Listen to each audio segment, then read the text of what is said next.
Turn that frown upside down.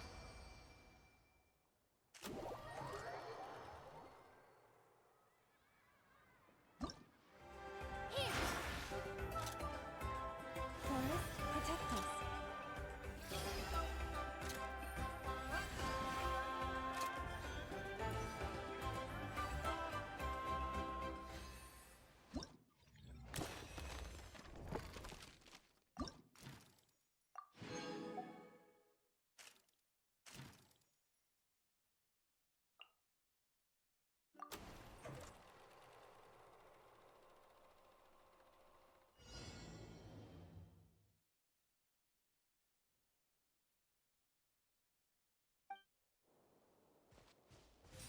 On me.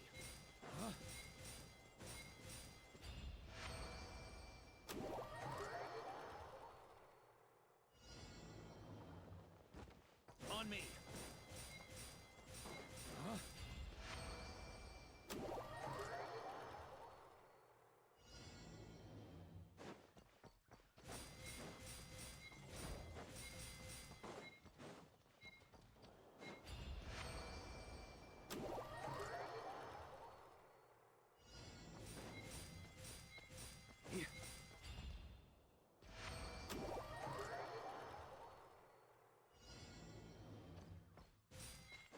On me.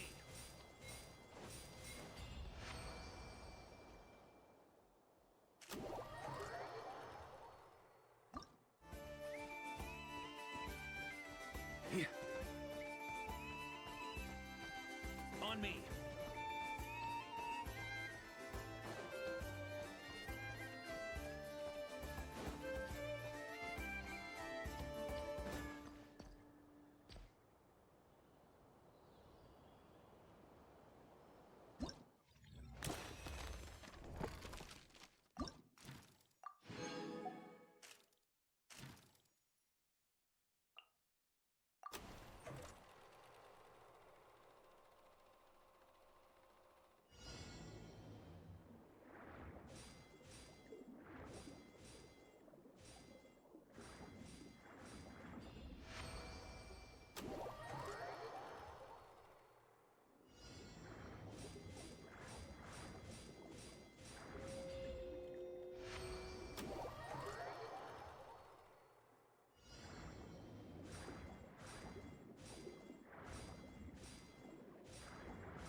time no see.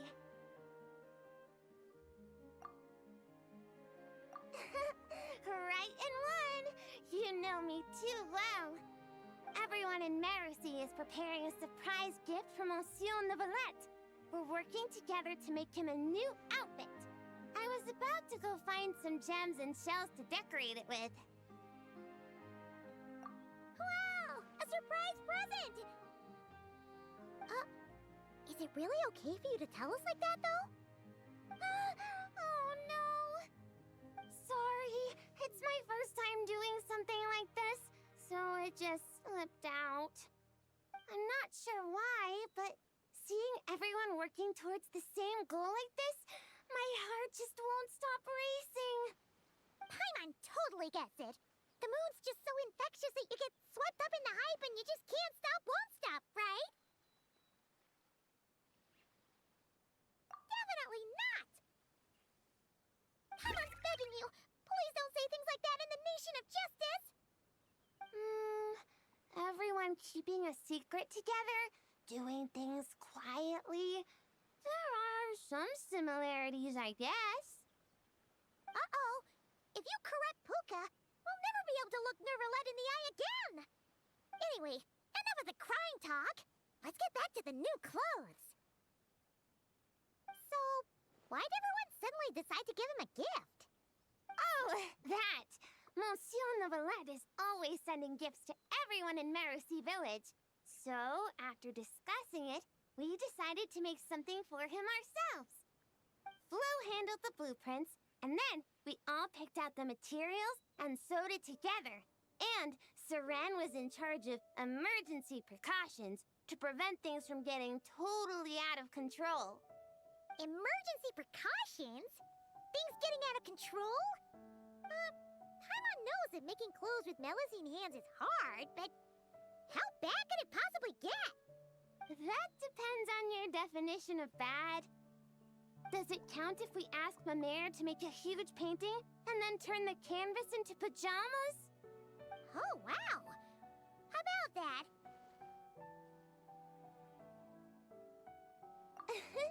Me too! But like Saran said, it's better if we make a respectable outfit that he can proudly wear when he's out and about. Lome's got tons of experience, so we had her get a whole bundle of fashion magazines and asked Sijuin what respectable meant, before we finally settled on solemn relaxation as the theme. Solemn relaxation. Paimon can't help but picture Neuvillette swimming around with a serious look when she hears that.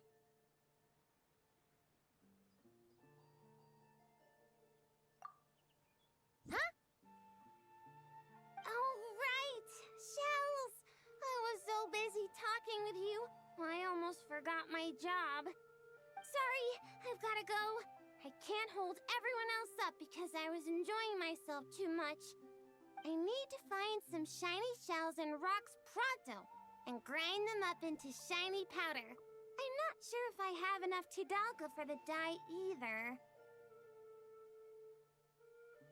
Leave it to us! When it comes to finding stuff, we're the best in the biz! As much as you need, on time, guaranteed! Really? You will? Thank you so much! Then, could you please help me find some of the shiniest, brightest barrel conches? I remember there's a bunch in the waters around here. 2 or 3 should be enough. Even 20 or 30 would be a piece of cake. Oh, that's way too many. I'll focus on finding gems over here. Good luck to us. See you soon.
dig up an armored crab digging for gems.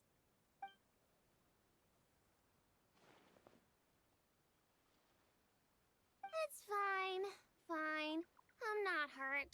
Sorry for making you worry. Good thing this bishop showed up. Gobbled that nasty crab right up. Huh? Bishops eat giant crabs? Maybe they don't actually like crab that much. It doesn't look too thrilled.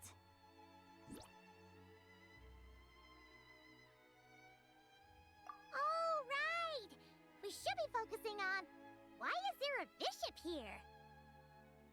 No clue! Never seen one around these parts before. Monsieur Novelette warned us that while some bishops are super friendly, others can be really dangerous, so we shouldn't get too close. Whew. Seems I'm pretty lucky, running into such a cute bishop like this.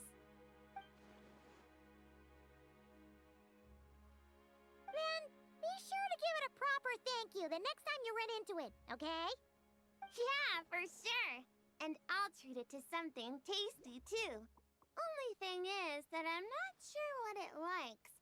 Definitely not giant crabs, though. Tidalga? Wouldn't have thought such a big bishop would like something... Whoa! Tidalga! When'd that get there? Huh? So, this pile of Tidalga isn't yours? Nope. Haven't even had a chance to dive in yet. Did some kind soul overhear us and leave it here? Looks like I really am super lucky today. Can't believe that fashion magazine horoscope was actually accurate. Then may the stars watch over us, that our gift may arrive safe and sound. Oh yeah, here! These are the barrel conches we gathered. Are these enough? Plenty! Whoa, so sparkly.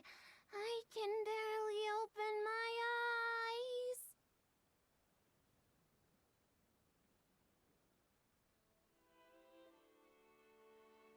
Really? Then I'm buying a pair too.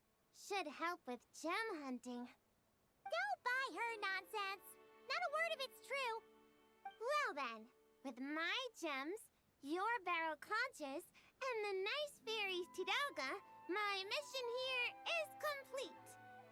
If everything goes this well, the clothes should be ready in a couple days.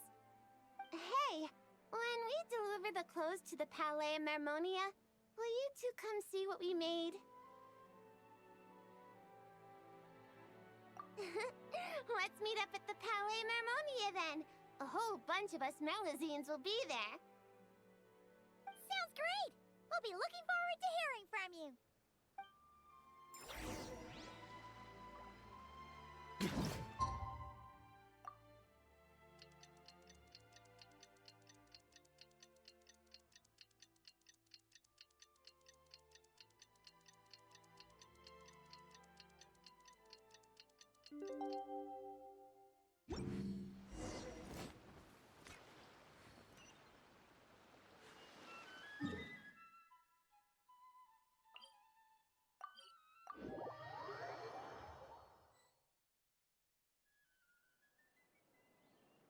Wow! It's been a long time since Paimon seen the Palais Mermonia this busy. Puka wasn't kidding. There are a ton of Melazines. Huh? Something's off, though. Everyone feels kinda... tense? Excuse me, miss? Mr. Gestionnaire, do you enjoy your work here in the Palais Mermonia?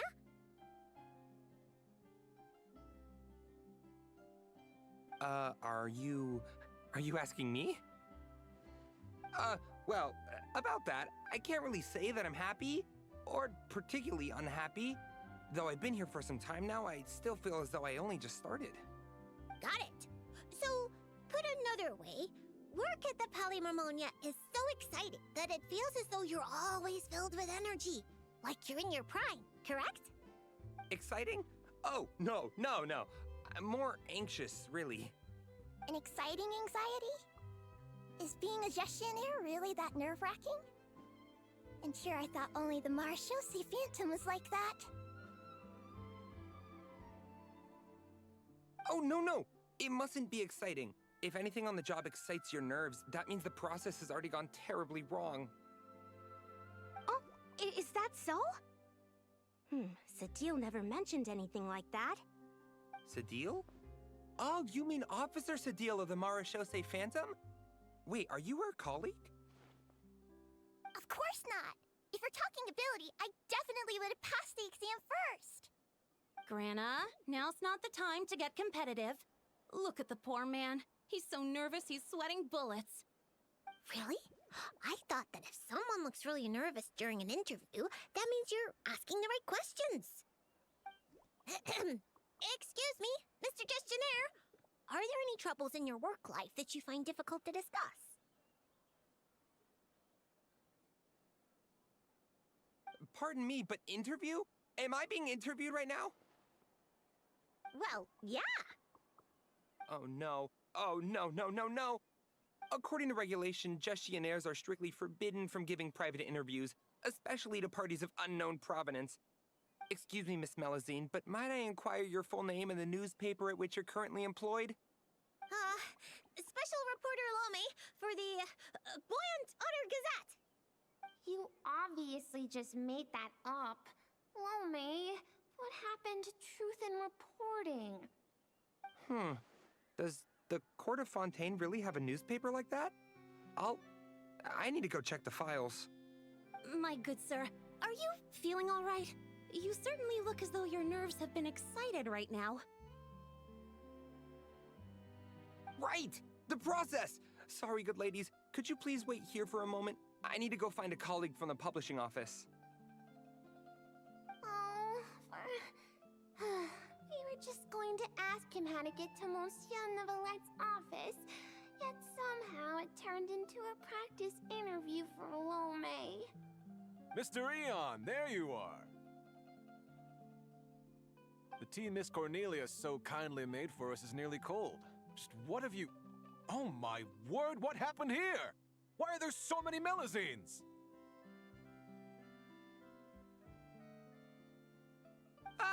Mr. Realte, please give me a hand. I can't possibly take care of all these Melazines myself, much less give an interview while I'm at it. Interview? I never saw any such thing on the schedule. Which newspaper? The Buoyant Otter Gazette. Oh, really? Yet what you're holding certainly doesn't look like an otter. Of course not. This happens to be the one we're looking for this time.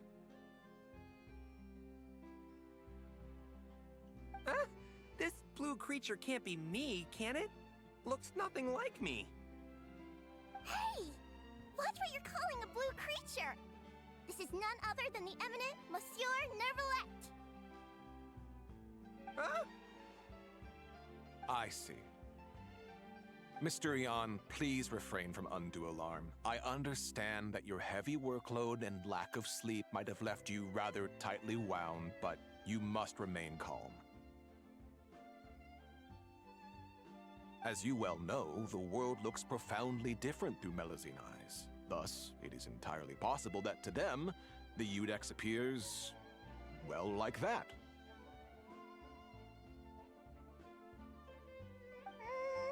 Pretty much. Monsieur Neuvillette actually looks a bit different to every Melazine. So we split the difference. Ah, you split the difference. I see, a most judicious approach. In that case, might I inquire what matter you wish to see Monsieur Neuvillette about? We're here to give him a gift. Gun salute! 21 gun salute from Monsieur Neuvillette! Whew, that was a close call. We almost told someone else about the secret gift again. A gun salute? Inside the Palais Mermonia? Inside the Udex's office? Mr. Realte, please calm down. You're also becoming unduly alarmed. Can you see something? Paimon's getting scared! Please don't make Paimon beg! Stop rubbernecking! It's not that Paimon can't sympathize, but it looks like royalty's really about to call the guards. And if he really calls Nervalette over, then the surprise they worked so hard to prepare will be for nothing. And things will get way more awkward. What do you mean, this? Do what exactly? Traveler! Paimon! Ah, it's you. Traveler! Feels like ages since I last saw you. How have you been? Ha! That's great to hear. As you can see, this place hasn't changed a bit. Pardon me, but are you with the Melazines? Point is, wonderful. The problem has suddenly solved itself. Monsieur Nervalette is currently in his office and should not be receiving any other guests at this time. You may proceed. You're too gracious.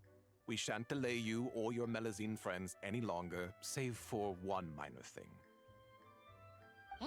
What's that?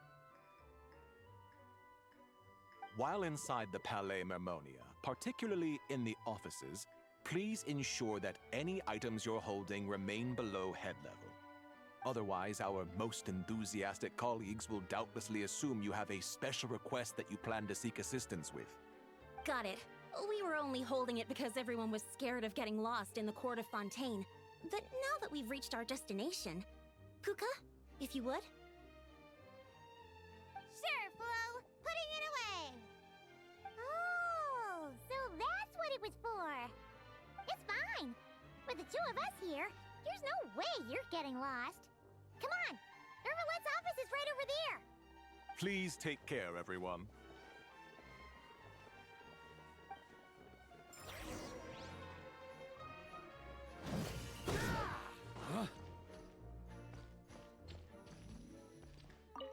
Okay then, please lead the way to Monsieur Nervalette's office.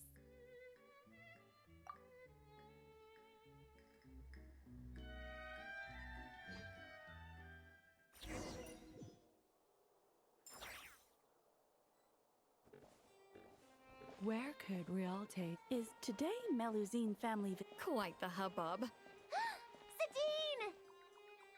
Hey everyone, come on in. Monsieur Nervalette's just inside.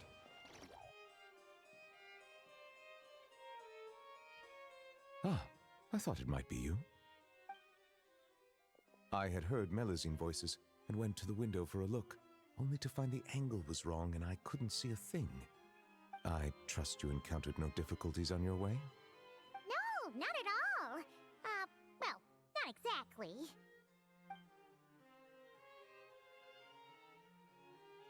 I see. Lome, you were indeed the first at fault here. You must secure the consent of others before making requests, and mustn't impede their duties or daily lives. Extra caution should be exercised with matters such as interviews. I see. I'm sorry. The what, Gazette? It's nothing. I'll go find them both and apologize right now. Hey, remember to greet them politely first, even when you're apologizing. Yes, that should suffice. Lecturing has never been my strong suit. Now, back to the matter at hand. How might I help you all today? It's probably best if the Melusines tell you themselves. Oh, zounds. We were all so busy making a gift, we never stopped to plan how to actually give it to Monsieur Nervalette so it feels like a surprise. It'd be perfect if we could actually give a gun salute right about now. Kaboom, boom! It'd be totally...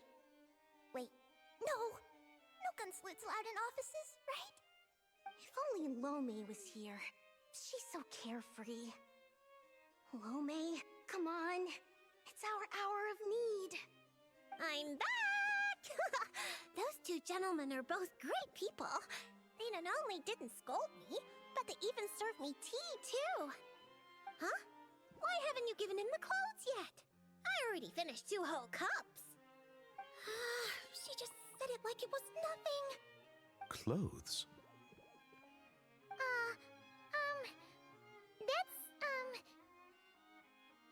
Yeah, you're right.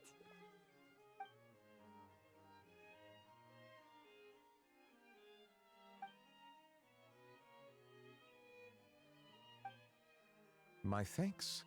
You must have gone through quite a bit of trouble to make this. Was that too curt? Might it seem cold? Is just a smile enough? They clearly invested great effort into this surprise for me, and I am truly delighted. My reaction ought to match that level of happiness. How would human parents express their joy when they receive a gift their children painstakingly prepared? If only Siegeween was here. She understands many techniques for human interaction and would understand this matter far better. It was no trouble at all, really. Yeah, that's right. With everyone pitching in, we finished in no time flat. The Traveler and Paimon helped too, you know.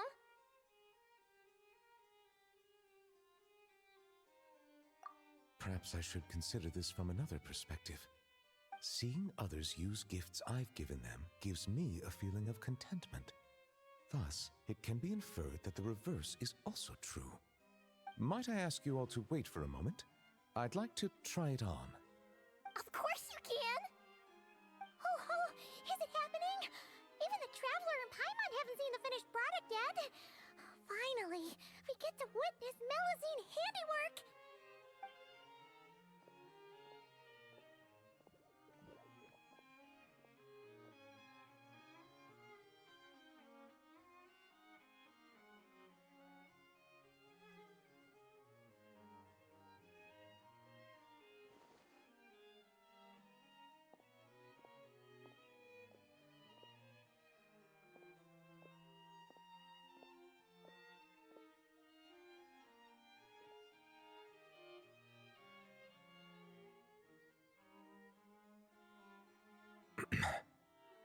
Well?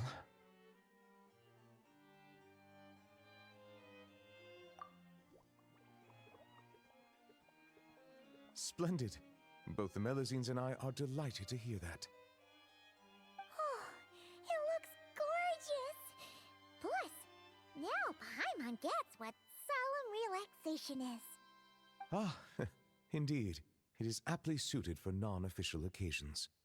Moreover, if I'm not mistaken, this outfit seems to have a certain exotic feel? Hinai, that's our Monsieur Novelette. We heard Siegeween mention you'd gone to Chenyu Vale in Liyue and really enjoyed yourself there. So, we thought that if we could make an outfit that matches their local styles, you could wear it on future vacations there. That was very thoughtful of you. They really went out of their way for me. To do their gift justice, I must find time to return there, bring back some more gifts. But what should I buy? I suppose I shall decide once I get there. I can ask the locals for recommendations. It was mostly Flo. After all, she made the design and tailored it all by herself. Yeah! Flo's gonna be a super duper amazing fashion designer one day. She'll be famous all over Fontaine. Hey, that's going a bit overboard. It's not like it was all me. For example, if Puka hadn't risked her neck to get the ingredients for the dyes... We can skip that part. Monsieur Neuvillette might worry. What happened? It's really nothing. Okay, fine. Here goes.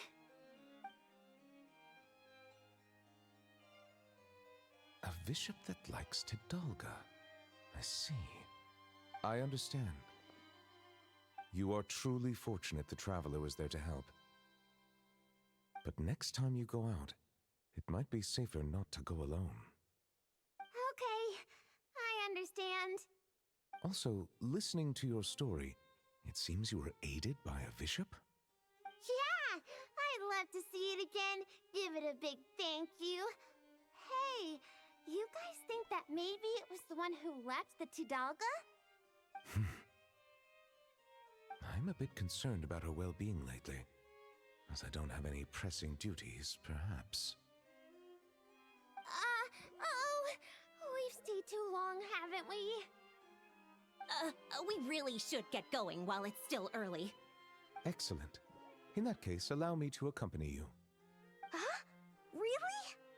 Oh, if we go now, we can make it back in time to treat you and the traveler to dinner. All right! Blubber profiterole, poisson seafood soup, poisson champ pie.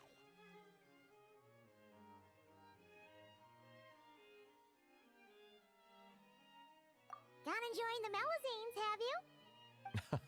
And why not? Come, let's go together.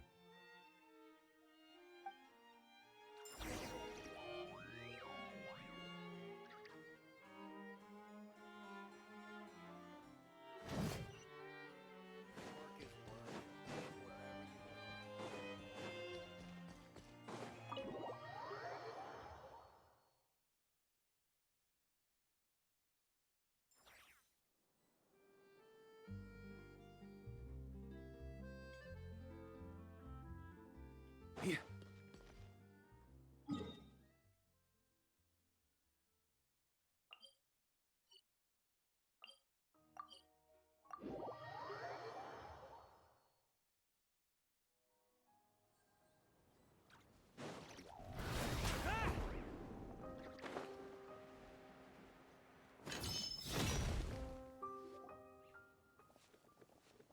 I'm telling you, I saw it in a magazine before. You sure? You're not making it up, are you?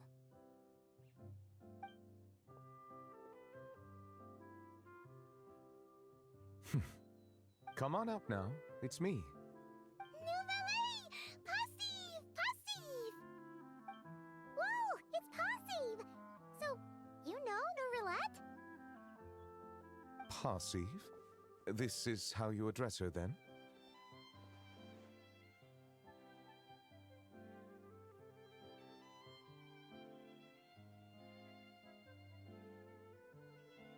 Good call! He'll think of it as a challenge. Hello? Melusine! Kapow! Puka, allow me to introduce you. This here is the nice bishop lady who helped you before. Whoa! Bishops can turn into Melusines? That's so cool! Now we can hold hands. Thank you for saving me. How about I treat you to a nice meal?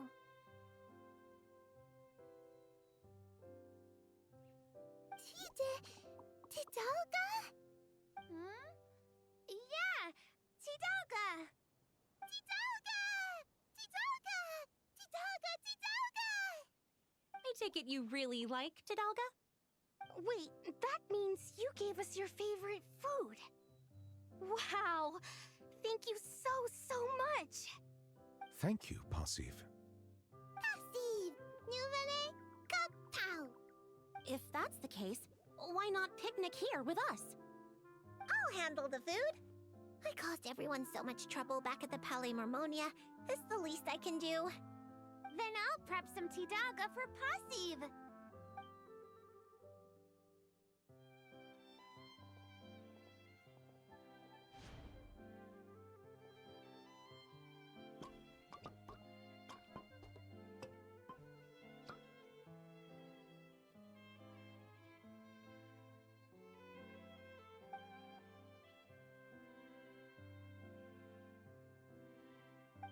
Tidalga, much passive, sleepy. Huh? What? Passive water. Go back, sleepy. She must have had too much Tidalga and wishes to return to the water to sleep. Hey, like you're any different. Passive leave. friend. Huh? I don't know where she lives, or when we'll see each other again. If only I could give her something to remember me by. Oh, I know! Here, for you! Ah! Nouvelle Passy! Nouvelle good thing! Amazing! She recognized it right away!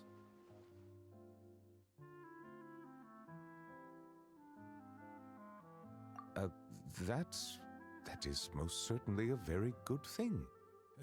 The board, I mean. Melusine! Passive! Melusine! Bye! Nouvelle! Bye! Paimon! Bye! Traveler! Bye! Still the same old passive, huh? Gone in a flash. At least she gave us a proper goodbye this time.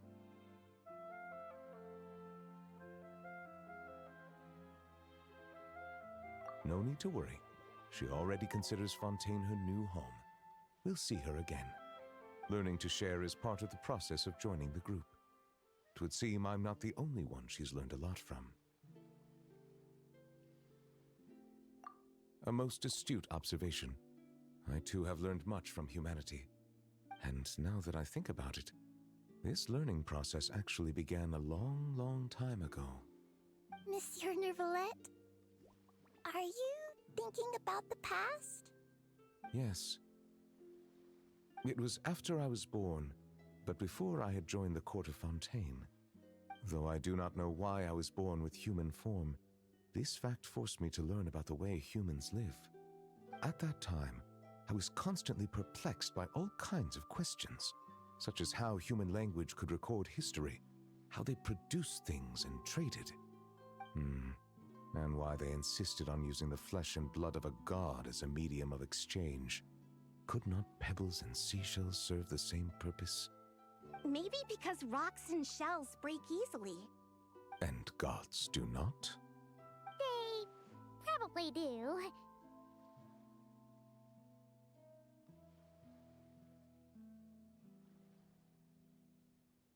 Indeed. Fortunately, we have ample time. Perhaps in the future, we will witness the world transform once more.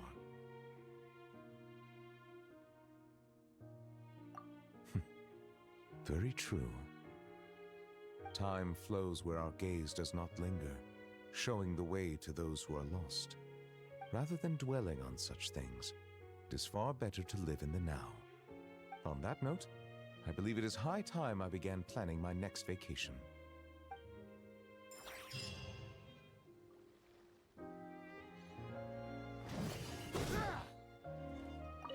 Monsieur Novelette, can I ask a question? Of course you may. I've heard that Liyue has fire wrapped in paper. Lights that can grant any wish. Is that true? Fire wrapped in paper? Wouldn't it break? And isn't that dangerous? Yeah, that's right. If your wish is to burn the whole house down, then it might come true. Whoa, Puka. Where'd you learn to joke like that?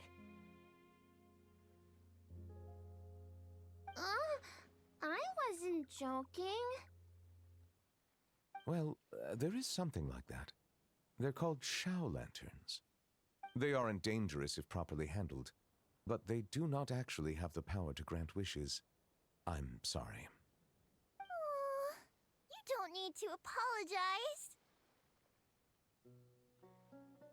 apologize. Simply listening to me describe them would be quite dull. How about I bring some back for you once I visit Liyue? That'd be amazing! And it'd be even better if you can take some more pictures this time! Consider it done.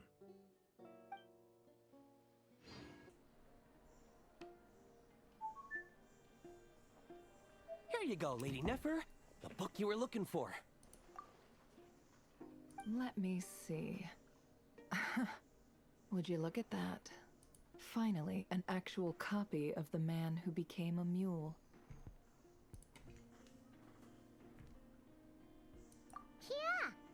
Nefer doesn't seem like the kind of person who takes commissions. More like the kind who dishes them out. Hey! If you start taking work from Nefer, there'll be none left for Yehuda. Still, what sort of job is Nefer delegating to the Adventurers Guild? Paimon's kinda curious. Not bad. This is exactly what I was looking for. The Adventurers Guild must have quite the impressive network tracking down a long-lost story like this. Well, that's all thanks to our hard-working adventurers.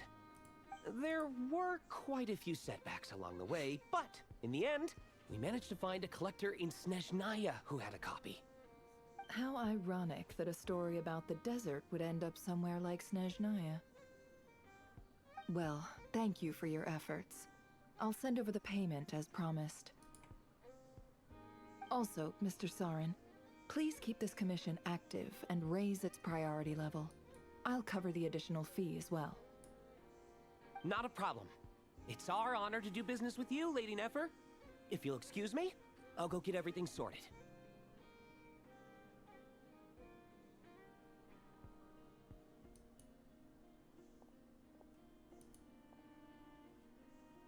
My business is done, you two. You can come out and ask your questions. I know you're curious.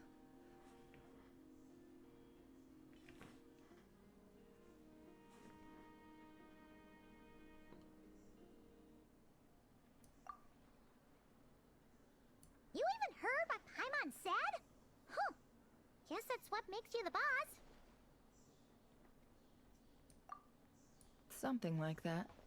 It's more like a long-term partnership I have with the Adventurers Guild. Come, let's head back to the Curatorium for a cup of tea. This isn't the best place for sharing stories.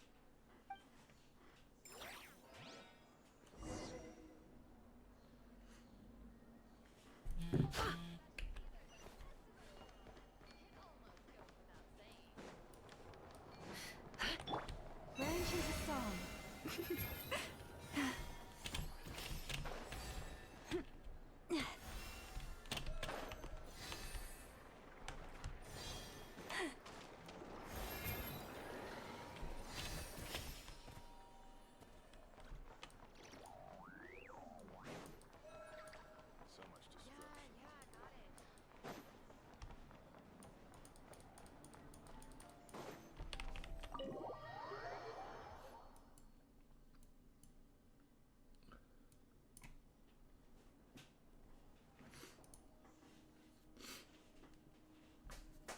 Huh. Looks like Yehuda's not back yet. Wait here. I'll go brew some tea.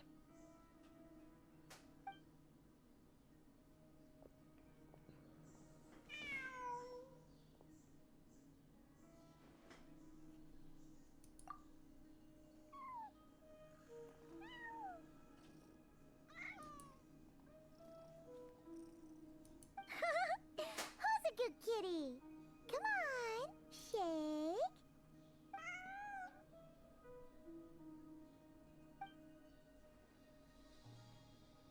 All right. Help yourselves.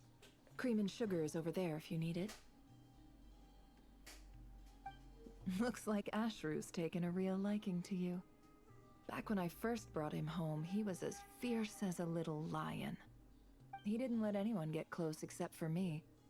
Anybody else who tried would have his little fangs and claws to contend with. Seriously? You'd never guess he used to be aggressive.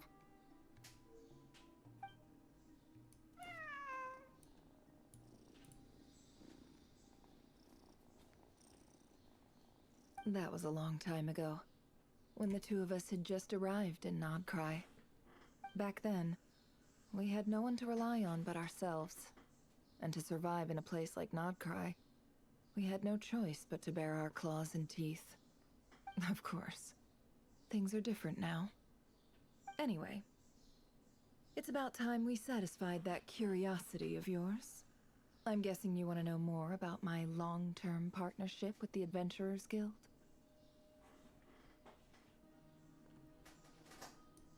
You mean like some kind of extra special treasure even Nefer can't get her hands on? It's special, no doubt about that. But whether it counts as treasure, well, that depends on how you see it. Here, this is the book I asked the Adventurers Guild to find for me. Take a look.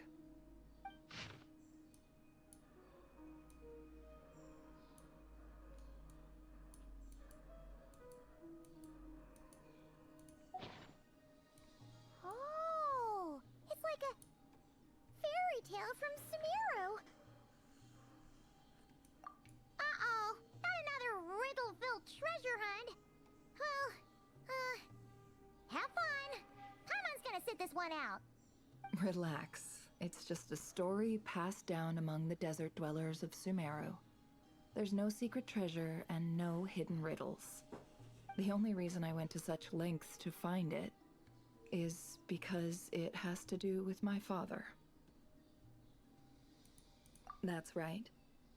From what you've seen before, you no doubt remember the fate that befell us. Before he brought back those so-called spoils of war, before our little village ended up buried under the desert sands, he used to tell me stories. You know what Sumeru was like back then. Tales like these, stories full of wisdom and warmth, were something only the lucky few living in the rainforests got to hear. But for the desert dwellers, cut off from civilization by the wall of Samiel, wisdom and warmth were luxuries we couldn't afford. The stories passed down in the desert had one purpose and one alone: to teach children how to survive. In desert tales, people who waste food get turned into scorpions. Those who waste water end up losing their tongues. The stories taught us to be kind, but to be scarce with our trust. To lie and deceive as long as we didn't get caught. But I suppose my father didn't want me to turn out like everyone else. He would take these stories and change them. Imbue them with more warmth. In the versions he told, liars turned into mules, killers fell off cliffs, but picky children ended up with a toothache at most. Paimon kinda gets where he was coming from. After all, who doesn't want to see their kids grow up with the right values?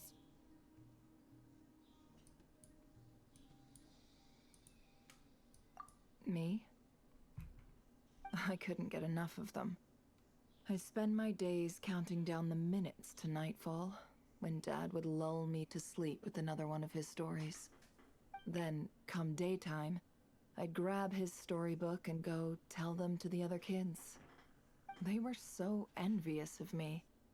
No matter where I went, there was always a line of kids trailing behind me. They would do whatever I asked, just for the chance to hear a story. And then, one day, it all came to an end.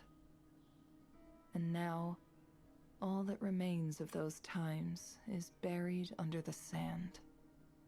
My father, my friends, my tribe, and all those stories too. After that, I went to the academia. It was there that I first discovered the original versions of some of his stories. In those versions, the liars were never punished. The murderers walked free. After all, if you fall for a lie, you deserve to be deceived. If the blade is in your hand, you get to write the rules. And picky children? They ended up just like the ones who wasted water. Turned into lizards, doomed to spend the rest of their days crawling under the rocks. Only then did I realize that it was my father who'd been deceiving me all along, weaving a false world of warmth to shelter me from the harsh realities of the world. But once my father was gone, that world collapsed with him. And I had no choice but to face the truth. Luckily, though, I was a quick learner. Before long, I'd turned into exactly the kind of desert dweller he'd worked so hard to keep me from becoming. After that, it was all lies, deceit, revenge, and ruin. Themes that have played out in the desert 1,000 times over. But I'm sure you know that all too well.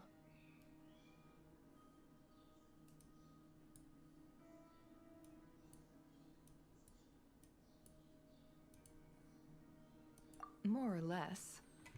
I just want to know exactly how many lies a father might tell his own daughter. As the only person in this world he ever deceived so completely, I suppose I owe it to him to make an equally comprehensive record of his distortions. Besides, anonymity seems a cruel fate for such a prolific twister of the truth. Anyway, I'm sure Thoth, the Ibis King, would approve of what I'm doing. After all, he was the one who sent me in search of something that could discern truth from falsehood. When I was young, the stories my father told me shaped my understanding of the world. Whereas their original endings... well, they taught me what this world is really like. And it's true. For me, they really did help me discern truth from falsehood. I figured that gathering them up might be the key to finding the answer the Ibis King was looking for. So, after I established myself in NOD-KRAI, I started using every available channel to track down the stories my father once told me. The problem was, nearly all of them were folk tales, parables passed down in the desert through word of mouth. Very few were ever written down. But living all the way out here in NOD-KRAI, it wasn't like I could just go wandering around the desert to find those who still remembered them. As for Yehoda, well, I was short on manpower as it was, so I needed a different plan. And considering the countless adventurers at their disposal, I decided to strike up a long-term partnership with the Adventurers Guild. They bring me stories passed down among the desert people. I pay them accordingly, and sometimes even do them a little favor in return. Mr. Sauron was more than happy with my terms, so we soon came to an understanding. And from the way things have been going, I'd say our arrangement has worked out rather well.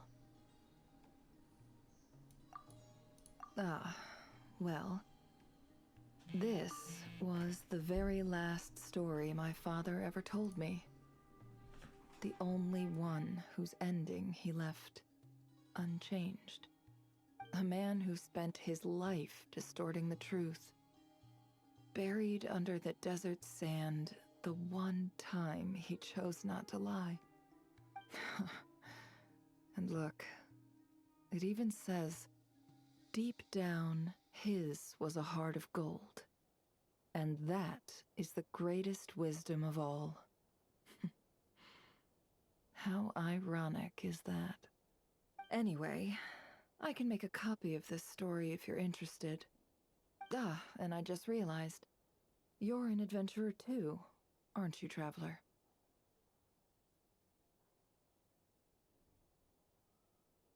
Well, being an adventurer means you've traveled far and wide, and seen many things. I was just thinking, we could sign an agreement for a long-term partnership of our own. If you ever come across any stories about the desert dwellers of Sumeru, bring them to me, and I'll make it worth your while. Wait, was that your goal this whole time? Just to ask us that?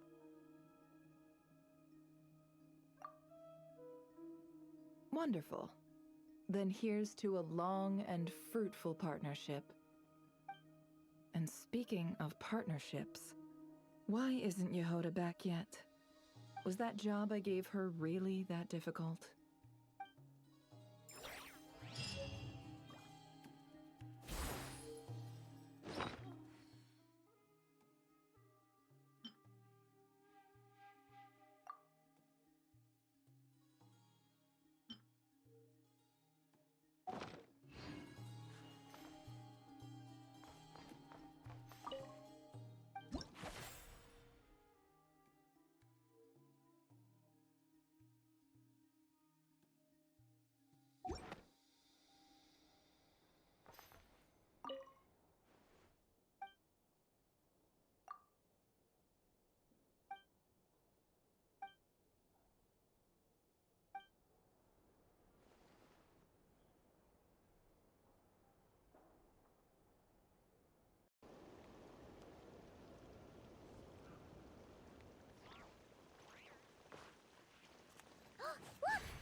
that door. Does that mean we can open it now?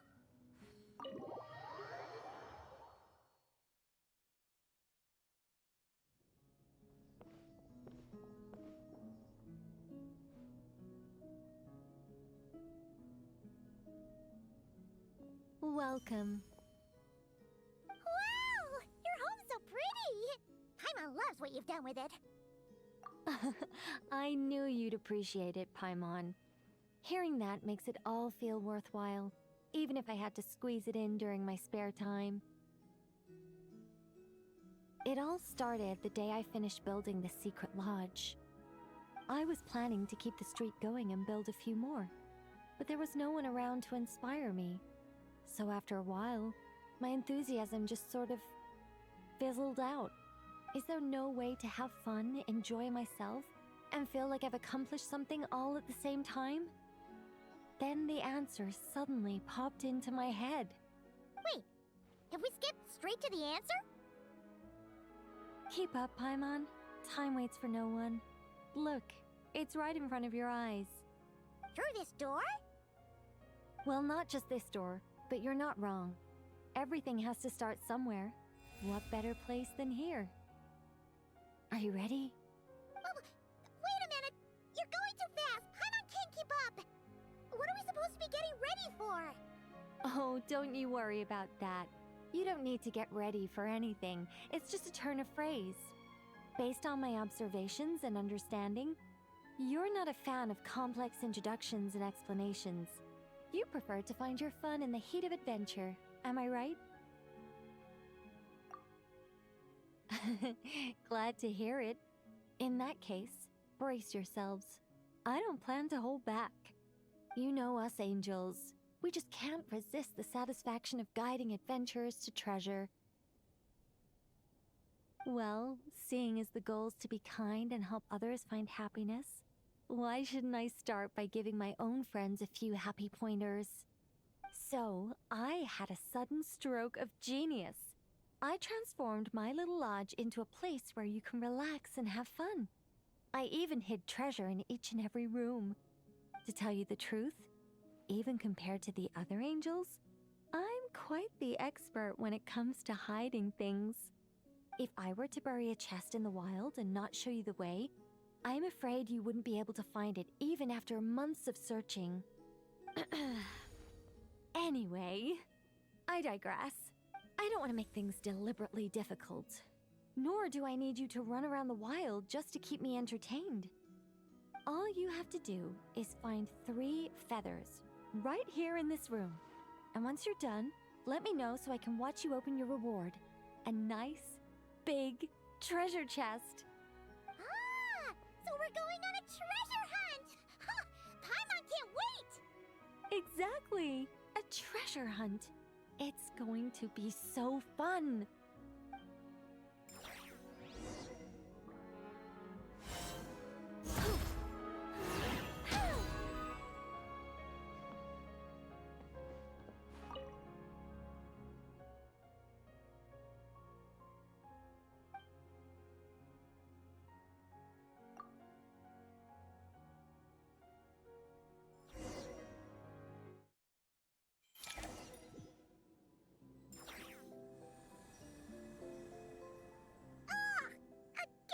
Super sweet wind just blew right down Paimon's throat!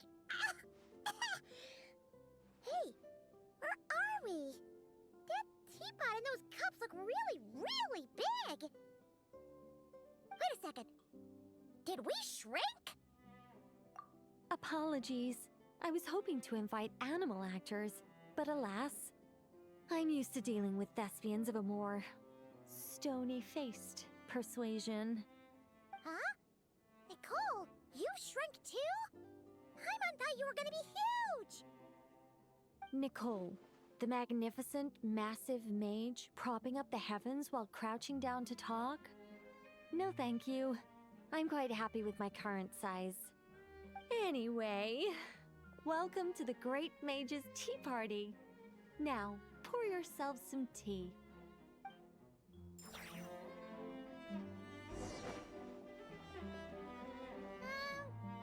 Does the Great Mage's tea party involve us boiling the water ourselves? It's called participation, Paimon. This is all about creating a sense of participation.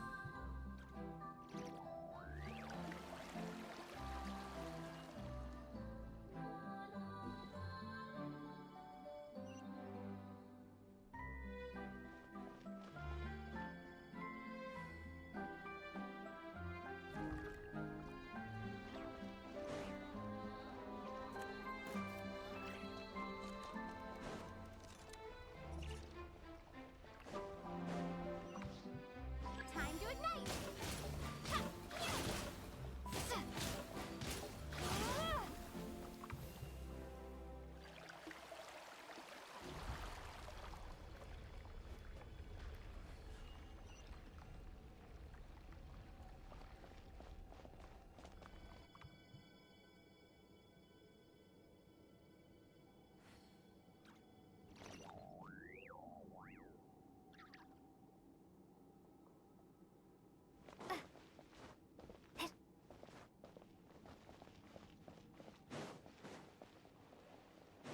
So, Paimon's guessing we need to add sugar ourselves too? Alice takes 3 sugars, Anya prefers 1, and Barbeloff likes hers without. Okay. Should Paimon be writing this down? No need, no need. I'm just thinking out loud.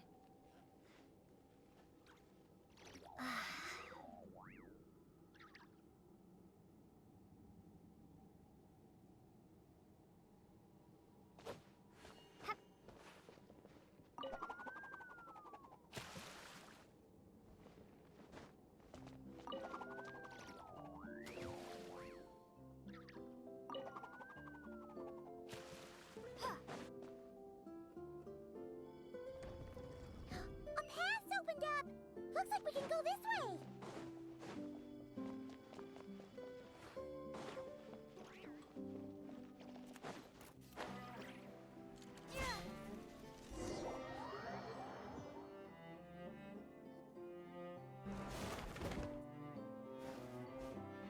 Whoa! Is that a giant Mandragora statue?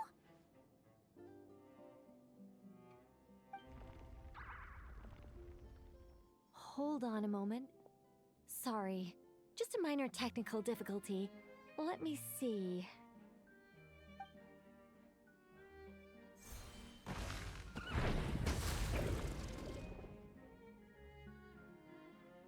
It's moving! Hey! Is this thing attacking us? Aha! Much better. What do you mean, much better? Come on, it's barely attacking you. You can handle a little spirited tickling, can't you? Besides, this is the perfect opportunity for the traveler to show off some skills.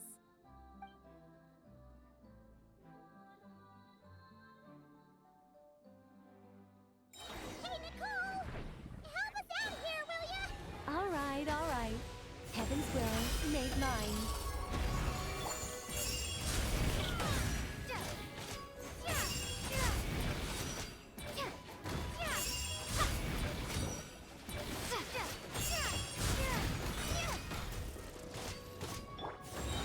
Our little secret.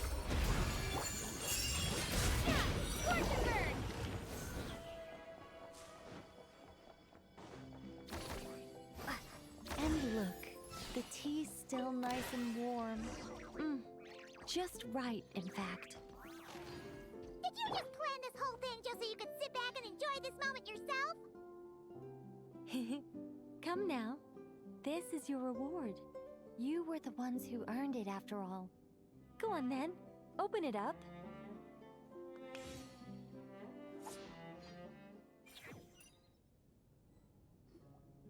Paimon can't help but wonder why you're so excited about these rewards, Nicole.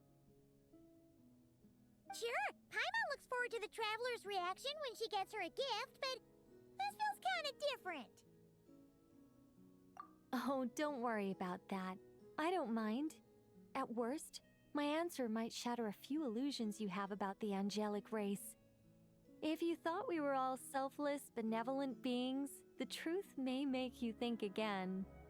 As for your question, my dearest Paimon, my excitement has nothing to do with sharing the joy of those I guide. Instead, it derives from completing the duties I am burdened with. Huh? It all started with the birth of the angels. We were entrusted with the mission to love all living beings on this land. But unlike the gods who came after, our ability to perceive emotion was crude and undeveloped. Most of the time, we simply executed our orders from above, like automatons following commands. Aside from enlightenment, guidance was our primary mission. It was one of the few instincts retained by my former peers after they were stripped of their wisdom. Upon completing our missions, we gained a certain sense of joyous relief. It was the most intense emotional experience an angel could normally undergo. Isn't it kind of sad? Maybe, but I prefer not to think of it as something worthy of pity. After all, not even the great ruler of the firmament can deny the truth of the emotions in my heart right now. Besides, guiding others is a good thing in itself, don't you think?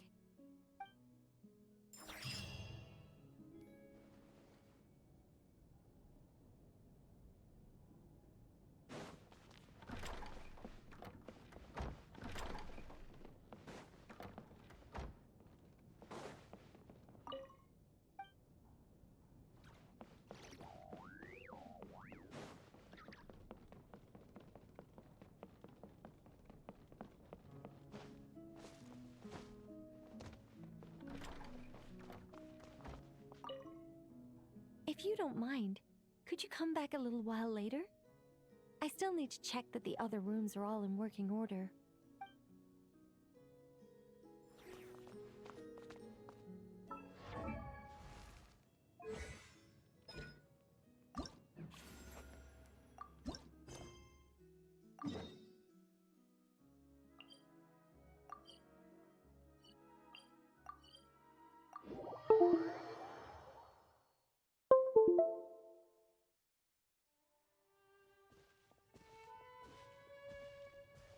Leaving already?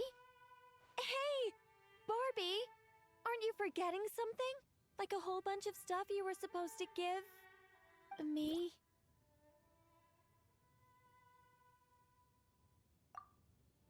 Nonsense. Your arrival is more or less in line with Barbie's prophecy. Though, to be honest, I did think you'd be here a little later. Anyway, before we get down to business, it might be best if you two have something to eat.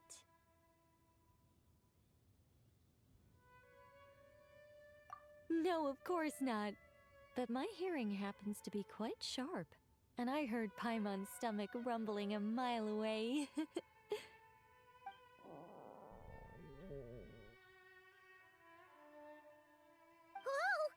Paimon's stomach is rumbling for two! We must both be super famished.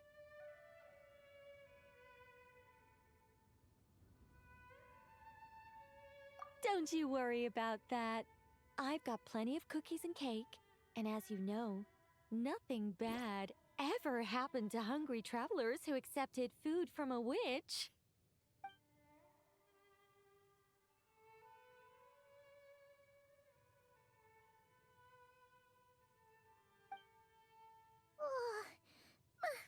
Paimon's so full! No matter how much she puts in her tummy, there's always more on her plate.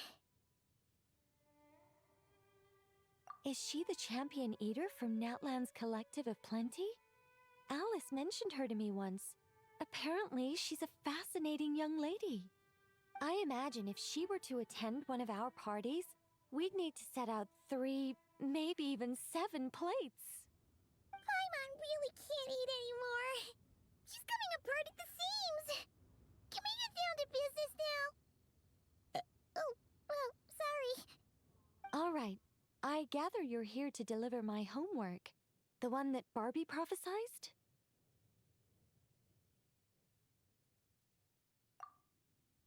Nothing of the sort.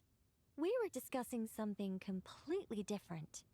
The moon's massive shift has knocked her hydromancy out of whack. So she needs to head back for a while to undergo a period of silent meditation. While she's away, I'll be taking over responsibility for everyone's homework. I also plan to help her add the next round of homework to the dictionary. Huh. You can just swap the person in charge like that? Not like I had much choice. Before Barbie and Alice even told me about it, they'd already inscribed my special homework in the dictionary. As much as I'd like to erase the whole thing and keep on casually observing the world, Alice is busy maintaining Tevad's borders, and Barbie is off realigning her hydromancy. Octavia didn't bother to come back, and you can forget about Rhindaughter. The other mages all have their own affairs to attend to, so the duty of supervising this homework has fallen to me. There really are. I don't even know how long it's been since we all got together to make this a proper tea party. In any case, as long as I finish my homework, my story will be officially inscribed in the dictionary. After that, I'll be able to go back to observing and guiding. So, Traveler, Paimon, it's time to deliver your message. What's my homework? Oh, and since this doesn't count as a prophecy, just something Barbie and Alice came up with 10 minutes ago, there probably isn't any useful information to be found in that dictionary you're carrying. You're right, Nicole. We had a look before coming over, and there aren't any detailed instructions at all. There's only these 2 sentences. All right, that first sentence was clearly written by Barbie, but I bet my bottom more it was Alice who added the second. Anyway, let's get cracking on this homework. Just let me think. Where should we begin? Huh? Oh, Barbie gave me a rundown of my tasks just now. Basically, I just need to go to a few homework locations, make sure everything's up to scratch, and conduct some field work. Wait a minute. Paimon thought she was giving you a prophecy. How does a rundown count as a prophecy? Well, you see, I naturally view anything Barbie says to me as some sort of prophecy. Besides, when Barbie wrote this homework of mine, all she actually did was flip straight to the final page of my story and tell me the ending in advance. You make a fair point. But then, what's the difference between a prophecy and a spoiler anyway? All right, enough dawdling. Come on, follow me. We're going to... Yes, that seems like as good a place as any. Just like that? Hold on. How are we supposed to get the...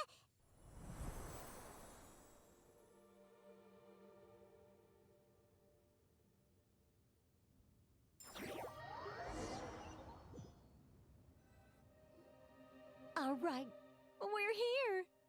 This Sealy Court has some really great views, don't you think? See that spot over there? That's the starting point. Did I use it to get us here faster? You bet I did. These Sealy Courts are connected to the ley lines, and nobody really uses them. They're very handy when it comes to traveling about. Besides, the Sealy and I used to be angels, so we're old colleagues. I'm sure they won't mind me borrowing their homes every once in a while.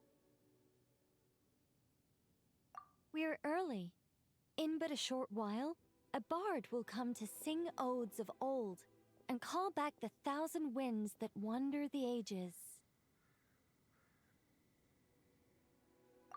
Shh. Patience. All will be revealed in time. Before long, you will become a single lilting melody ensconced in an ode, and the 1,000 winds will swirl around you. But before that happens, we should allow it to slumber in peace. Come, let's head to our next location.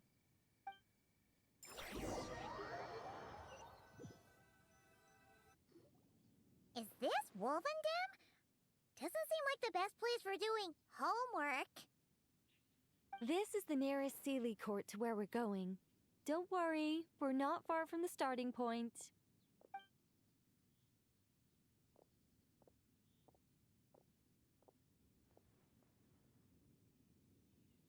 Whoa!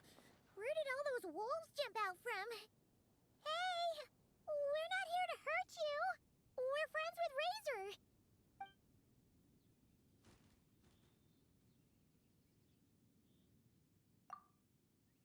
That's right. That child already claimed victory in the battle he was destined to fight. As long as he stands beside his Lupacol, I believe he can overcome any foe.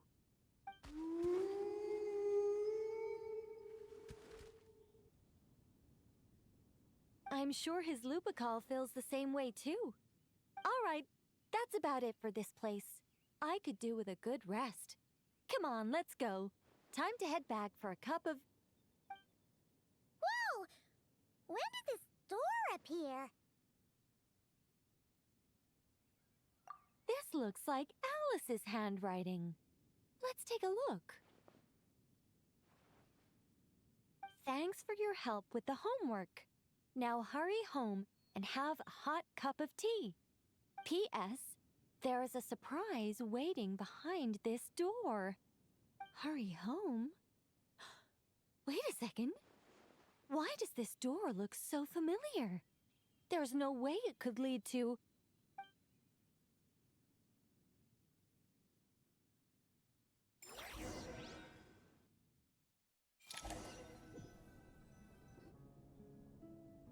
Somewhere new? Hey, isn't this...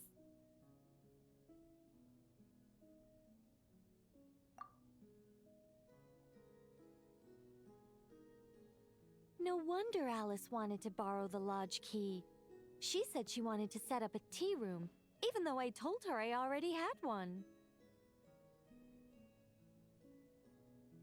It symbolizes the completion of guidance, the end of a journey, and the fulfillment of prophecy.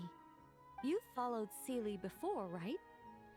Only when a Sealy returns to its Sealy court does its guidance come to an end. So, to give this unwelcome homework a clear conclusion, Barbie and Alice must have built a Sealy court right here. This is the only way for my story to be inscribed among everyone else's without interfering with their own homework.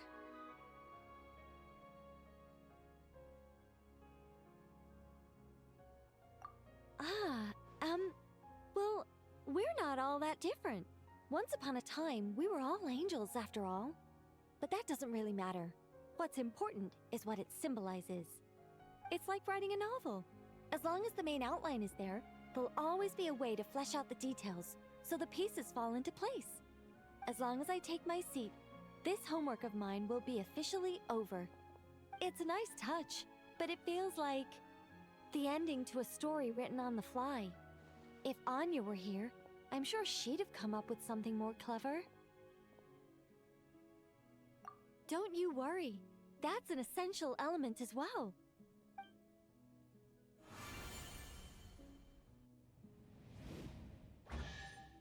Hey, a treasure chest!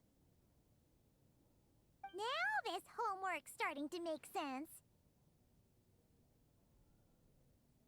What did I tell you? It seems like this has been a fruitful little excursion after all. And it seems my story has been formally inscribed in the dictionary, which means that today's homework ends here, and also that there'll be a formal tutor to provide guidance on all future assignments. Well, that depends on what assignments are assigned. Personally, I'd love nothing more than to bury chests for people to find by completing their homework. I'd leave clues and watch them enjoy a merry little treasure hunt. Now that would be fun. But Barbie's been keeping a close eye on me, so I'm not sure I'll get the chance.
assignment doesn't look much like homework.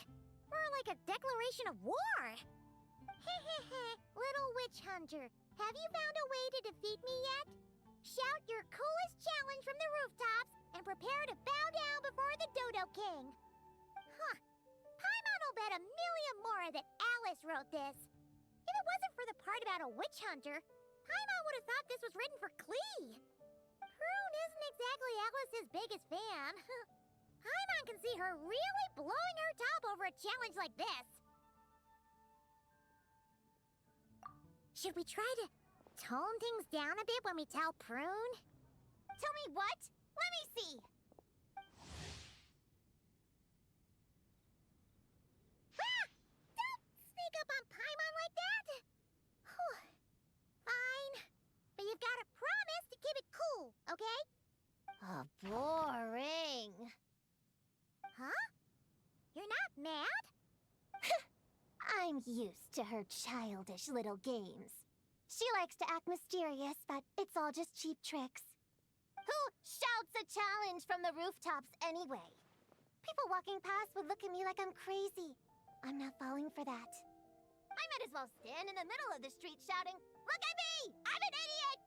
I'm an idiot! I'm an idiot! I'm an idiot!" Hey! Why is my voice coming from over there? Huh? What was that? You're an idiot? Yeah, you could say that again. Hello, an idiot. Nice to meet you. Did you lose a bet or something? Sounds like a prank to me. Some dumb kid must have got tricked. Stop it! Now! I'm an idiot! I'm an idiot! I'm an idiot!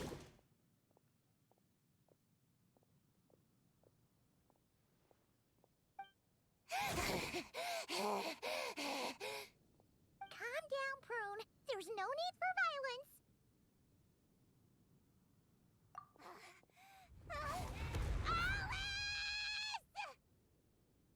Hello, everyone. Well, well, well, I wasn't expecting a challenge like that. It's certainly a novel approach. Anyway, congratulations on successfully activating your Witch's Homework Challenge. I've prepared a magical space for you with a real sense of pomp and circumstance, but it's going to take a while to load. So I thought, why not turn your challenge into loading music while you wait? Play it again and again to really build the excitement and get you properly pumped up. What do you think? I'm an idiot! I'm an idiot! I'm an idiot! Hey! That wasn't a challenge! Turn that stupid noise off right now! Oh dear, it looks like there's been a misunderstanding. I'm afraid the loading music's already merged with the challenge. If I cancel it now, you'll fail the whole thing. But I mean, if you're certain, I guess you can try another time, if fate decides we should meet again. No! Don't you dare run away again! Not after I finally tracked you down! Ugh! How much longer does this thing need to load? Huh? The magic space? It loaded ages ago.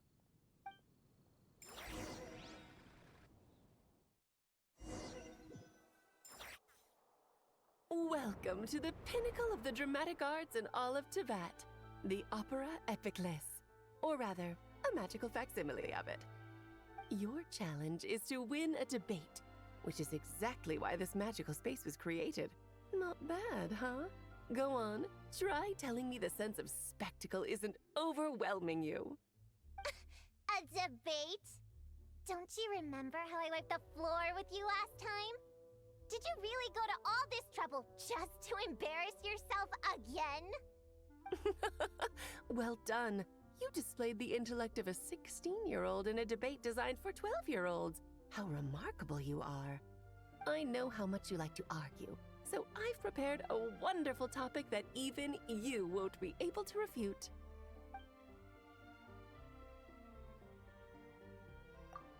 A spirited debate requires a fair and impartial judge. Naturally, you are the only candidate worth considering, and I'm sure everyone else here agrees.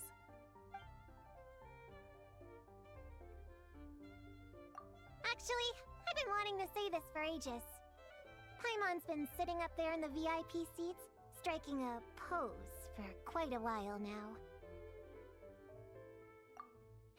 Seeing as we teleported right here, I figured we should imitate our friend. She's quite the superstar in Fontaine, you know. As I recall, Paimon loves watching a good show. Well, there's no better seat in the house, wouldn't you say, Paimon? Paimon can see everything. But, is it really alright for Paimon to watch from up here? She feels a little out of place. Relax. This is my magic space, and I make the rules. I guarantee you the hoi polloi police aren't coming to kick you out. Enough time wasting.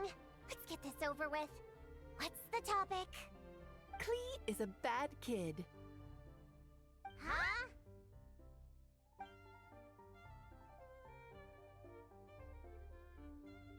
This is the topic for you to refute. If you can convince our judge that Klee is not a bad kid, you'll earn yourself a gift. I don't want your stupid gift. Klee's your own daughter. How could you set a topic like this? You're a bad person. The worst person! People do say like mother, like daughter. Since I'm so bad, I guess Klee must be pretty bad too. Objection! That's pure sophistry. Your flaws lie in your character and conduct. There's no scientific evidence to show that those are hereditary traits. Nurture has shown a far greater influence than nature. The people who look after Klee and Mondstadt are all better than you. Under their positive influence, Klee couldn't possibly turn out bad. Do you dispute that Klee loves fish blasting? How could any good kid enjoy such a terrible pastime? That's just the nature of a child who hasn't been taught right from wrong. Klee can see the boats in the harbor loaded with fish. How is she supposed to know the difference between how they get their catch and how she gets hers? But is it not true that even after being sent to solitary confinement, Klee never learns her lesson? It's true that Klee always accepts her solitary confinement and doesn't try to escape. That clearly shows she understands her punishment and doesn't hide from her actions. Klee shouldn't be labeled as bad when she readily faces the consequences of her actions. Moreover, after her last time in solitary confinement, despite saying she wanted to go fish blasting, she hasn't done it once without permission. In fact, the last time she did go, it was only at the behest, you could say instigation, of someone she trusted. Her own mother, no less! At the end of the day, there's only one person here who deserves the title of bad kid. No, wait. Bad adult! Then what adult is so immature? I know! Bad kidult! Oh, very compelling. A truly forceful argument. How's Alice going to respond?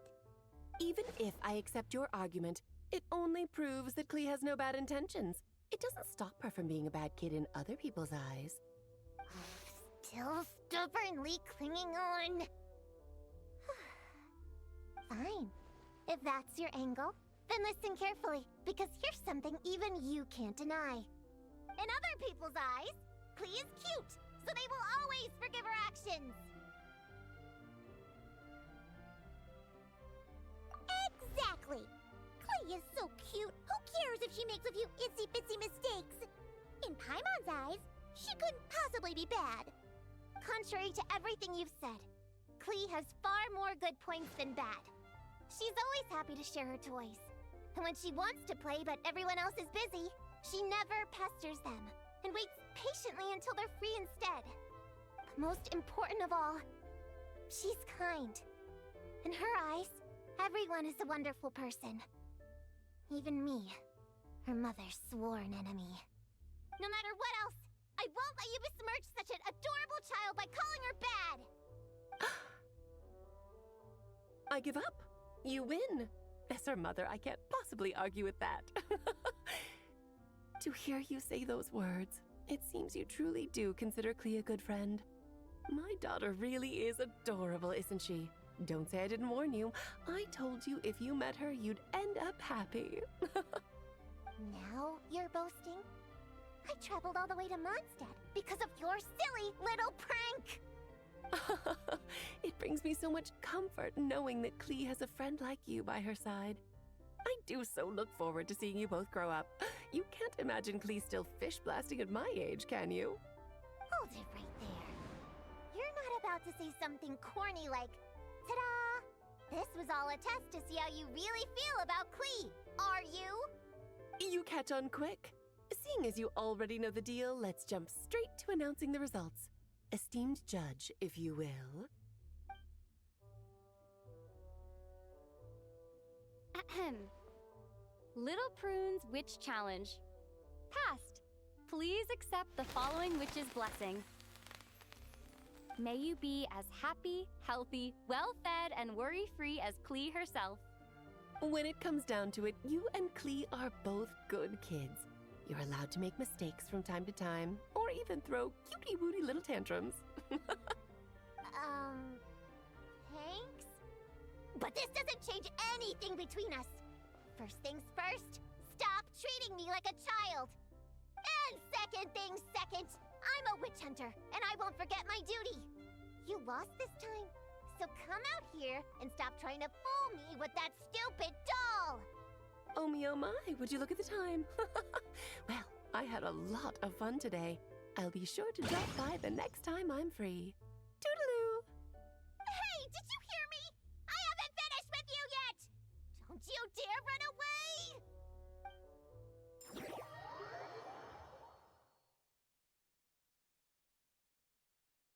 Whoa! Everything just vanished!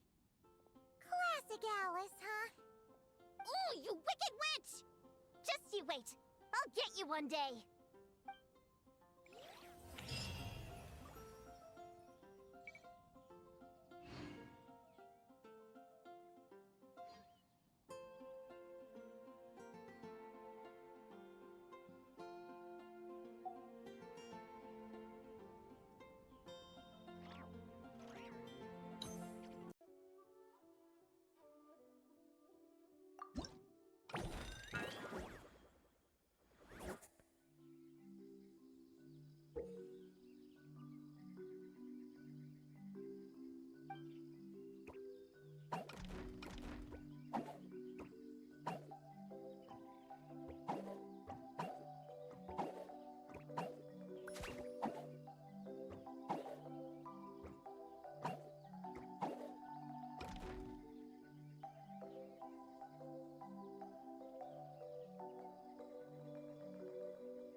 Yeah, I moved those chairs and I had to give Gina all those directions. It was hard work, so I rewarded myself with a nap. Gina? Oh, like short for Mujina. Cute. I knew it! I knew people were gonna think that. No, it's a name. A regular name. It's not short for anything. Okay, not short for anything. Got it. Oh, Gina's my imaginary friend, by the way. She's invisible to people most of the time, so I never introduced you. Huh. Paimon never really thought about it before, but of course you all have imaginary friends. That's what kids do, right? Shh!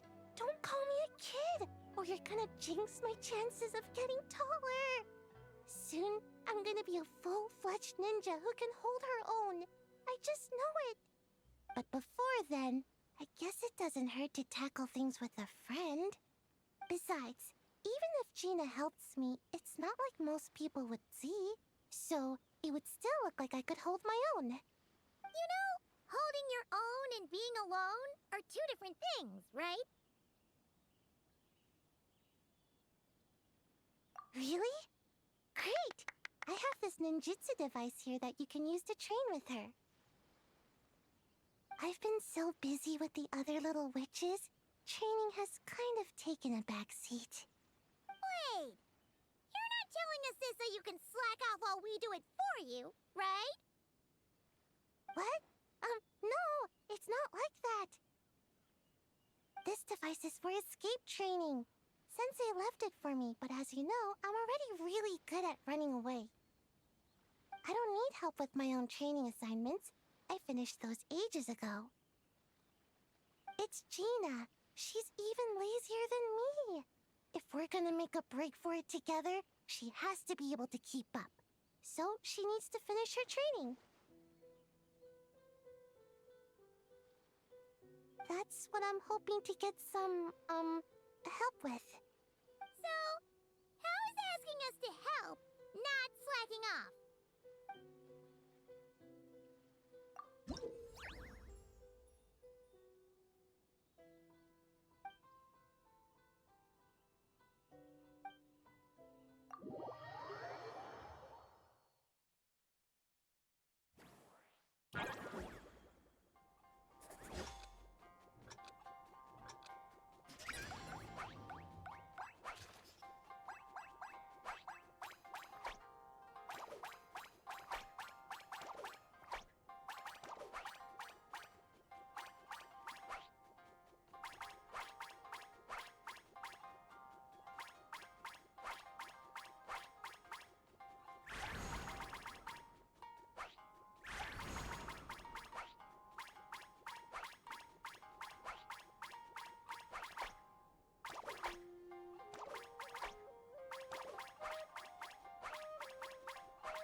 Leveraging elemental combinations to boost damage output. It's clear that with the right strategy, no opponent is invincible, even a witch. The cryo whopper flower just now was nothing more than a plant mimic. It didn't seem like the kind of monster a witch would summon. Faced with its burrowing and cryospike attacks, evasive maneuvers are of particular importance. The Traveler's footwork alone is a revelation that deserves to be studied. Not to mention her combat moves. I'd better make some notes. Hunting Training Revised, Draft 16. Done! What you writing there, Prune? Whoa! Oh, you scared me! You have to at least make a sound if you're gonna walk over here like that. Paimon doesn't walk. She flies. Well, whatever. Did you, hear all that just now? In that case, I need to tell you something. I know it's going to sound unbelievable, but just hear me out. See this book here? Alice gave it to me. But there were a few loose pages tucked inside. Magical pages that transform whatever's written on them into a real place. I know it's hard to imagine, but think of it like being able to go inside a fairy tale. Oh! So like Simulanka. We went there ages ago. What now? I've never heard of that place. Wait, does that mean there's actually a fairy tale book that people can go inside? So, what kind of fairy tale did you write, Prune? Can we go inside and take a look? I never waste them on something so childish and unrealistic. There are only a few sheets of this paper. The obvious choice is to use them for my own benefit. So, after teaching myself all the material in this textbook, I wrote up a full combat training plan. With a little time, I'll be able to take down Alice with my own 2 hands. Huh? Didn't you say you were friends? What's this about taking her down? Shoot! I got too excited and let it slip. Oh, wait a second. Oh no. Is the cat out of the bag? That just means you're super good friends, huh? Huh? We have a friend like that too. Always challenging the Traveler to a sparring match whenever there's a chance. The Traveler's got a pretty impressive reputation after all. You know, Prune, if you're looking to improve your combat skills, you could always just ask her. Of course! What am I doing copying down techniques in secret when I could go straight to the source? Would you join my practice session, Traveler? Seeing you in action would be an invaluable resource.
allies. Order guide you. Prepare! Clear the area!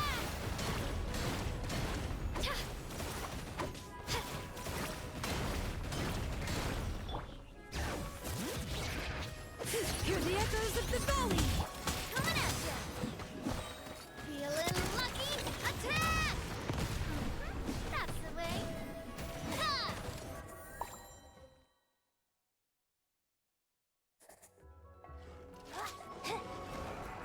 Stone, Lumi! Dive like a gemstone! Green moons converge. Hold the door! You're in my sight. Let the world collide!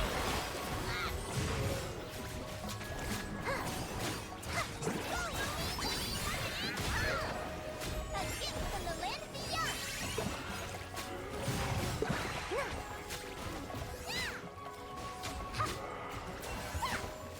A moonlit night for all. Be gone, shadow of darkness! Shower me with praise! Time to shine! Stone, okay? As you like it! Shot!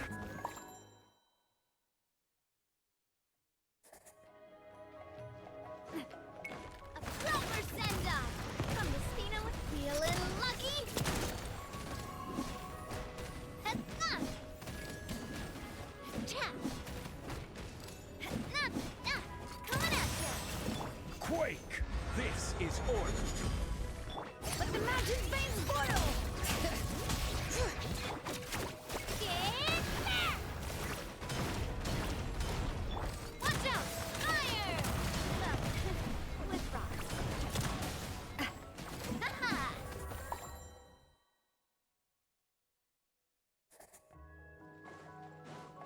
Wave. Green moons converge. Go get her, maiden! Hold the door! Let my name echo in song! Shine like a gemstone!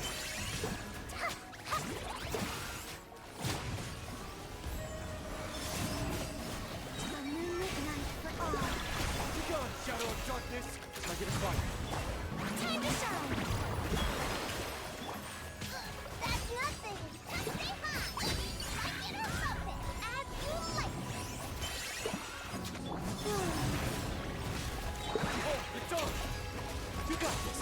A new moon rises. Let the world collide!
Everyone hold hands! Grow, grow, grow! Sharing my knowledge! Taurus, bring refuge! Hold the weapon! Game's up. Time's over.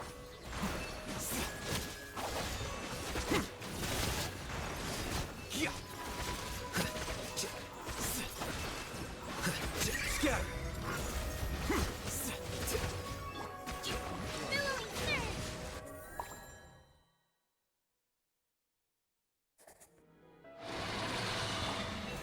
By the frost moon of old. A moonlit night for all.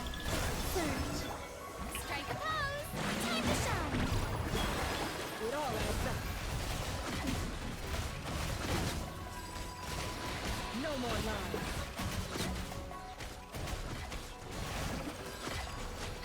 The deception ends here. It all adds up. No more lies. It all falls into place. For the everlasting curse. It all adds up.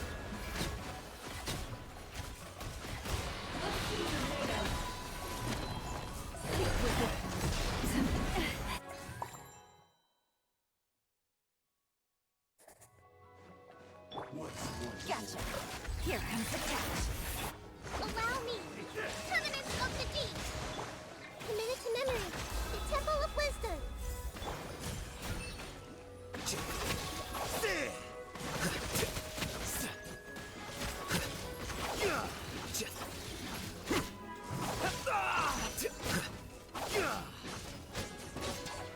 The process of elimination. Quiet now. Rest, reap it. Share my knowledge. Game's up. Fun's over. Here you are.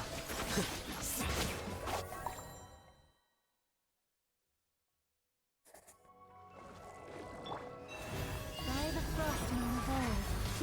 A new moon rises.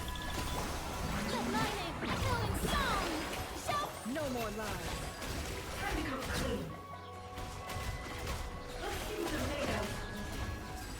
It all adds up.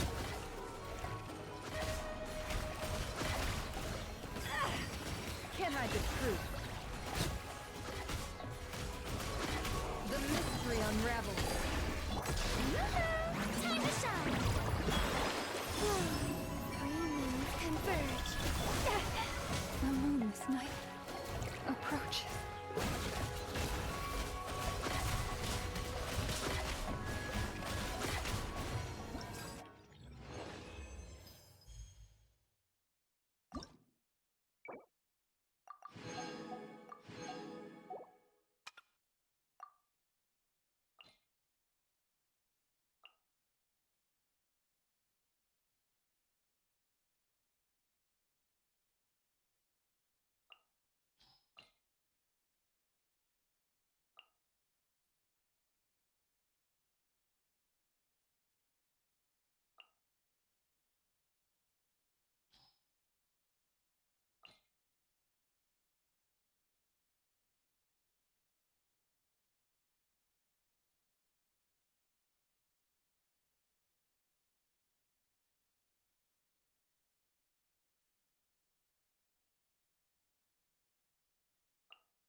One with wind and cloud. Animal hypostasis evolution.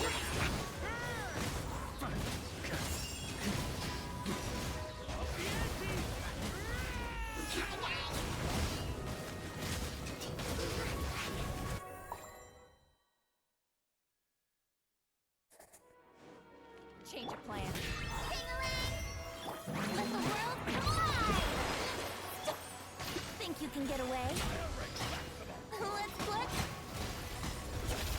Paradise shift. Gotcha. My turn. Yahoo! Showing you. How rude. Time for takeoff. Brace yourself. You're done. Let my name echo in song.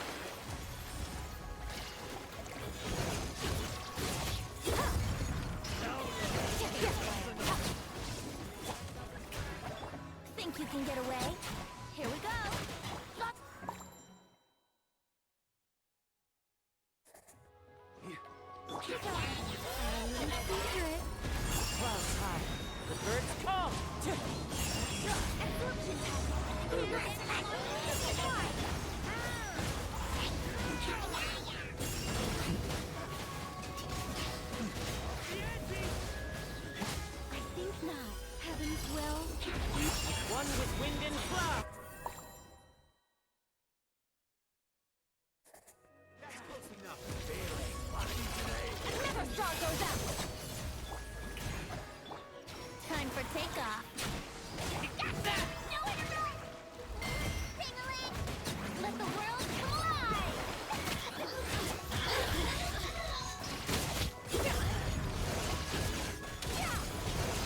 My turn. Think you can get away? Let's play! Put my name echoing song, Lord!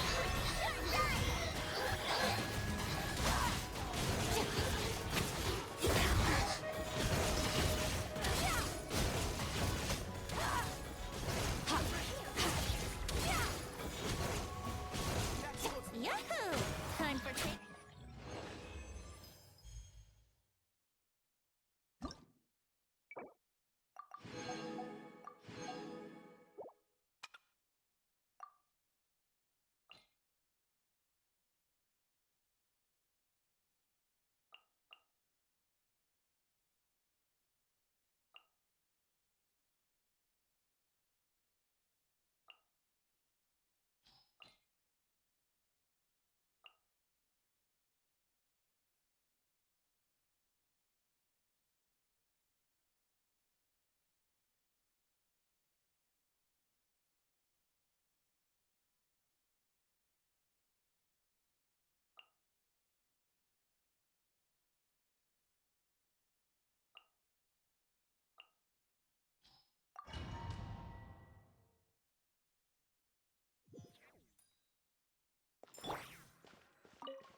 Not too far now. Tell me what you see. Lolling! Eat Papa! Burn it down! Crash from the sky! Yeah.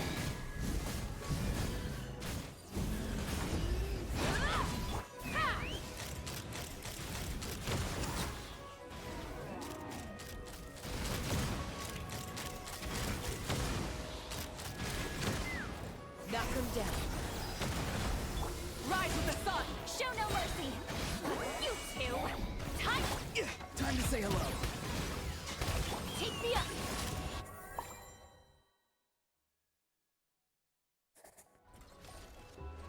Such defiance! I live within you. Odds reveal by... Everybody stand back! Huh? Off the ante! Maria sweeping in! Midnight Phantasmagoria! I think not. Heaven's will. Maybe. Let's light it up! Teamwork is... Yeah.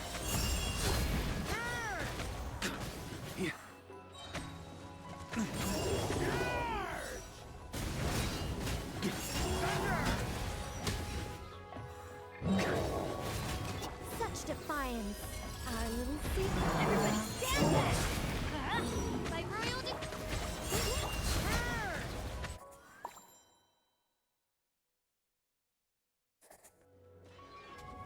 Be free! Go! You're free! Burn it down! Ow, ow, ow! Get to work! Suffer the wrath of Eden! Let's run! Open fire! Open fire! Bullseye! Open fire! Hold on to your hats. Rise with the sun! Pyroclastic surge!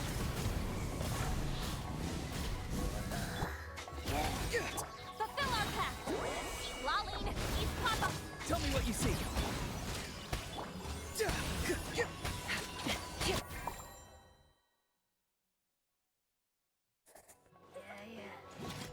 I think not. Heaven's will. Maybe. Odds reveal the teamwork is dreamwork!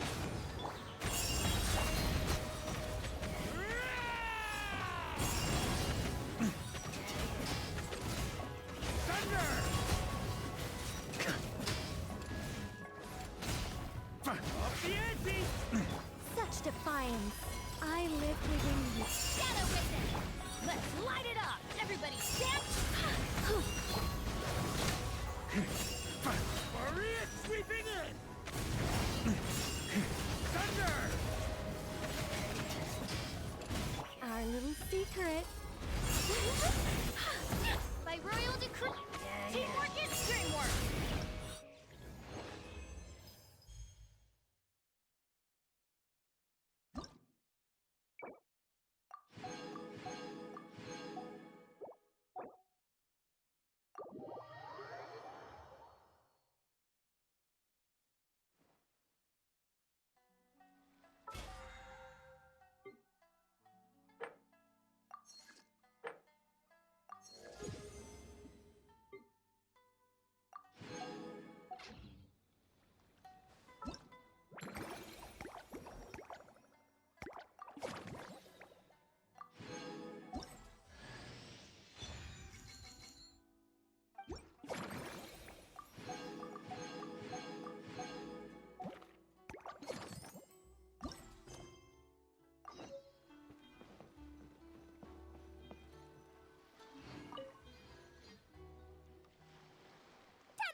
the Little Witch's tea party!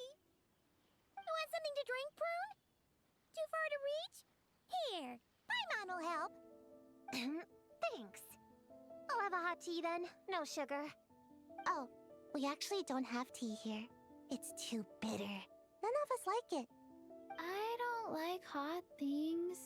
Dango milk is cold. Like coconut milk. I like it. Well, if there's no other option then, I suppose I'll have Dango milk. Kinda seems like you were eyeing that from the beginning. Let's just get on with the meeting. You were going to tell us what the deal is with this forest boar? Right! Popcorn is an imaginary friend. What? No, that can't be right. We shouldn't be able to see other people's imaginary friends in the real world. Yeah! We were only able to meet your imaginary friends thanks to magic, adaptal arts, and ninjutsu. And before, we used Lisa's monocle detector thing. What sort of evidence do you have that Popcorn is an imaginary friend? Imaginary friend? Real friend! I don't know. But I believe him. Let's try a different question then. How did you find him? Oh, we were playing outside, and we found the Dough King's request for help. So, we followed the trail and found the Dough King and Popcorn. The Dough King's super nice. Popcorn was just wandering around. It was the Dough King who found him first. Nice! Nice!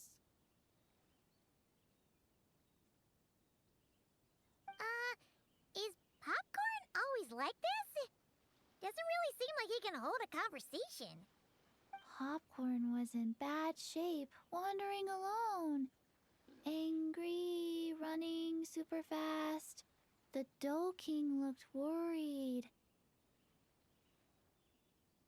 He's much better with us. Even talks and smiles sometimes.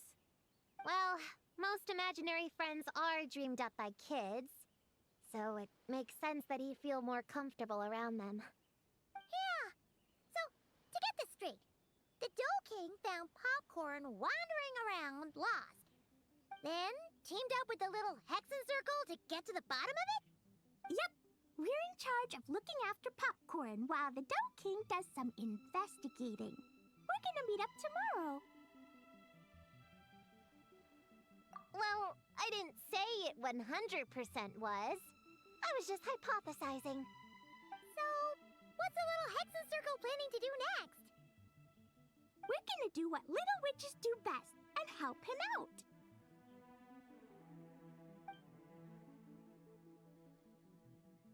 How? By using the same kind of magic the big witches use? I don't know. I've never been a witch before. What do you think we should do, Prune? You're the witches, not me. How am I supposed to... Wait, this could be a chance to get some insider intel. Obviously, the best place to start is with... invitation. We need to learn from the big Hexen Circle. So it couldn't hurt to go through the members and list their strengths. Oh, well, first, there's Mom. She's just like me and loves going on big adventures with her friends. Then there's my auntie who tells prophecies. If you ask me, Popcorn turned out this way because he didn't get enough sleep. Sleeping solves everything. In fact, I think the best idea is for all of us to just take a nap right now. Oh, and another auntie who talks a lot. We shouldn't just jump to conclusions. We need to do our due vigilance. Or, diligence? Point is, this is an important task. I'm not sure we can get to the bottom of it right now, but while we wait for news from the Dough King, we can at least play with Popcorn and keep him occupied. You know, so he doesn't go around scaring people. And another who loved writing stories. Crossing out sleep, but keeping adventures and playtime. Got it. then there's a super smart one, and I forgot the rest. Come on, brain, work! Wait, here's an idea. Imaginary friends don't exist without a kid thinking them up, right? So, why don't we try to ask about the kid he belongs to?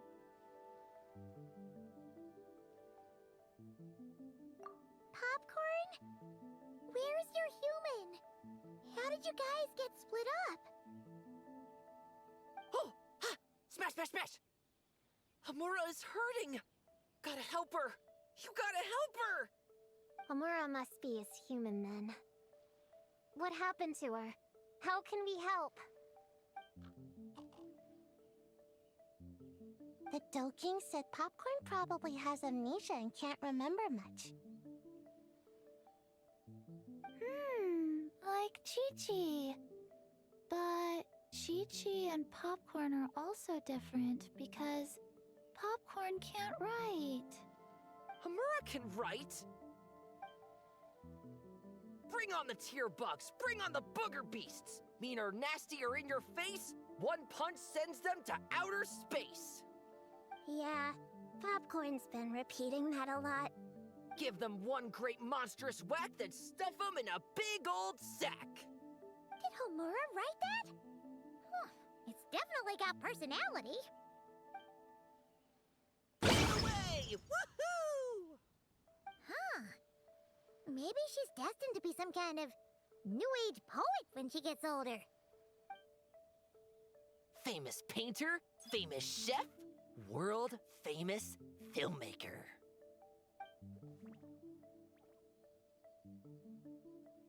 Hey, high expectations put a lot of pressure on a kid, you know. What if she doesn't live up to them? Hamura is the best, no matter what. Can you tell us what she looks like? We'll help you find her.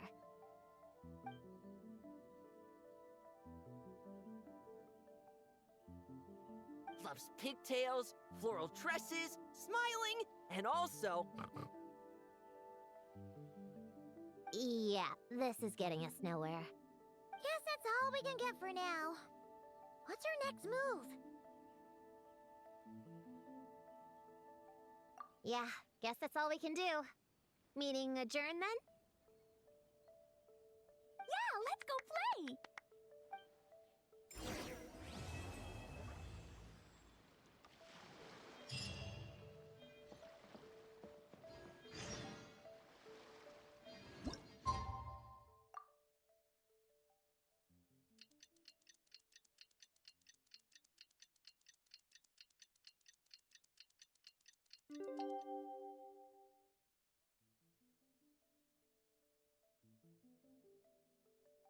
What am I now?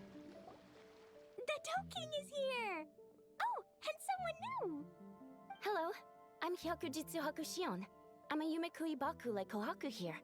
Or the Doking, as most people know her. She told us about what happened. Oh, Traveler and Paimon. I didn't know you'd be here too. I hope you've been well. Shion! What a coincidence! We were gonna head to Aiza Bathhouse, but something came up and we had to change our plans. Ah, well, you're welcome anytime. Mizuki is away on business, so I'm in charge in the meantime. It's, quite the task, but I'm trying my best. Sounds like you're here for the same incident as us then. Wow, small world. So, the Doking is a Yumekui Baku. I read about them in Little Known Creatures of Teyvat, Inazuma edition. Cute in appearance with soft dough-like bodies. Some can even take human form. A friendly and approachable type of yokai. Yumekui Baku help humans regulate their emotions by devouring nightmares. That's all on page 136, if you were wondering. That was quite the knowledgeable introduction. We appreciate all the help so far, little ones. Little witches! We're the Little Hexen Circle! Oh, noted. Thank you, little Hexen Zirkel. As for our friend Popcorn, we discussed the situation with the Baku that patrol the wilderness last night. And, well, the situation is a bit complicated. Klee, why don't you and the other little witches go play with Popcorn for a bit? Okay.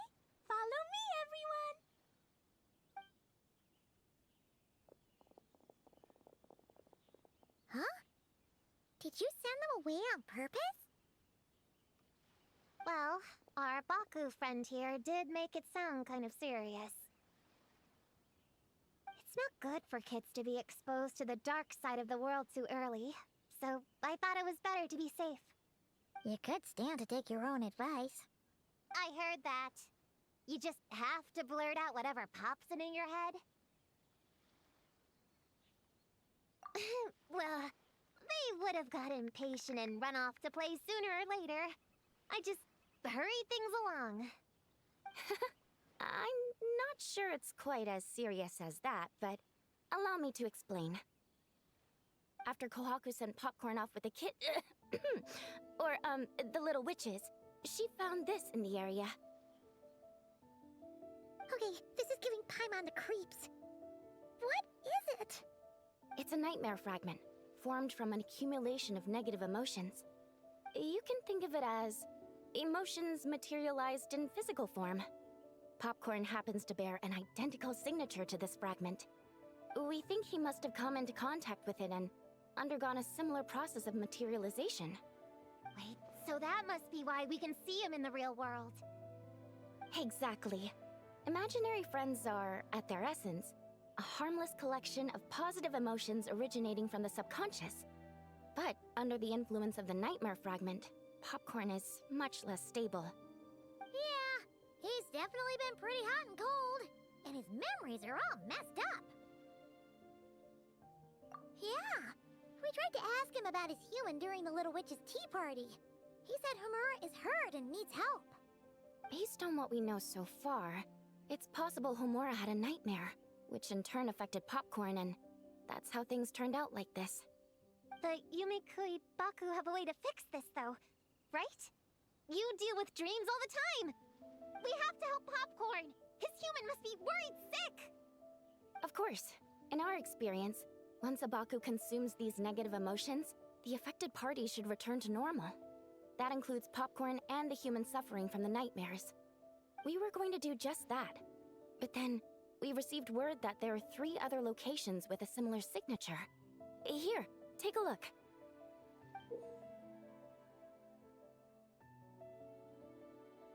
That means there are 3 more of these nightmare fragments? Yes, the emotions contained within are highly volatile. Devouring this one right now could make the others even more unstable. It would be safe to retrieve them and devour all of them at once. That's not quite where our talents as Baku lie, though. With our round bodies, short legs, and stubby hands, we can't run fast or hold tools.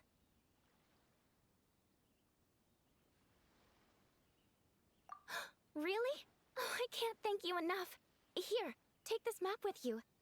Oh, be warned though, the negative energy within the nightmare fragments might affect the surrounding environment. So pay close attention, and if you notice anything unusual, a nightmare fragment could be close. I'll gather a few other Baku, and we'll be back tomorrow with empty stomachs and the materials needed to prep the nightmare for consumption. Oh, you need to prep it? You can't just dig in? It's nothing special, just a bit of seasoning. Nightmares don't taste that great, so the seasoning helps them go down easier. Oh, yeah. That sounds rough. It's what we do. Alright, I better get back to work. Kohaku will look after Popcorn in the meantime. See you tomorrow, and best of luck.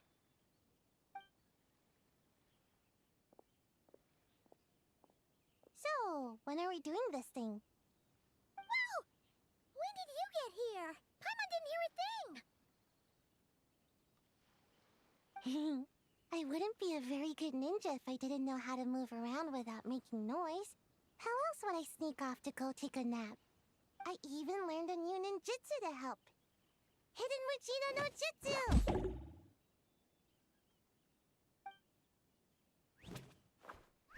Ta-da! Ta-da!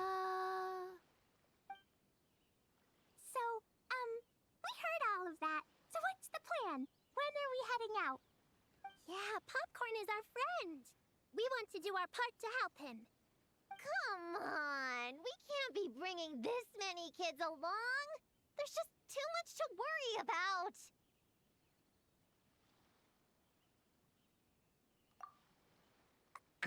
I'm not a kid. Whatever. You can learn a lot about someone by traveling together.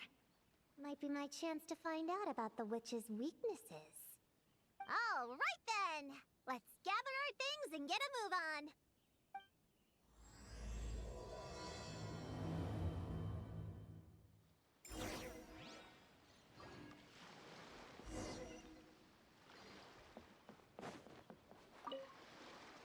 All right, I'm ready to head out whenever.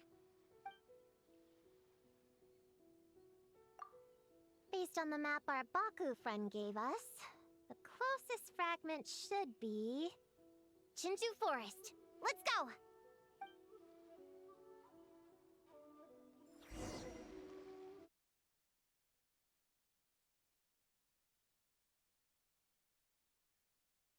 This little grove is the place marked on the map, right? Yeah, I know this place. I've slept in every single tree here. It used to be number 5 on my list of best napping spots. Used to be? It dropped to 7th after one of the Shrine Maidens found me. All right, let's split up and look around. It'll be more efficient. I'm a pretty good climber, so I can search one of the trees. Sayu can take another, and the rest... Come on, Prune, let's race! We'll start from here and see who can find the clues the fastest. Wait! I wasn't done talking! Come on, come on! It'll be good to stretch those muscles!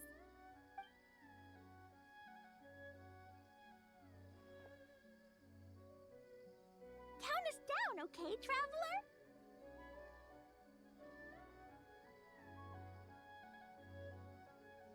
Stick close to me, Chi-Chi. Paimon, carry me! Paimon's not so sure about that. Whew. I've got this. The Yoo-Hoo Art Mad Dash technique has never failed me. Who says I have to go along with this craziness?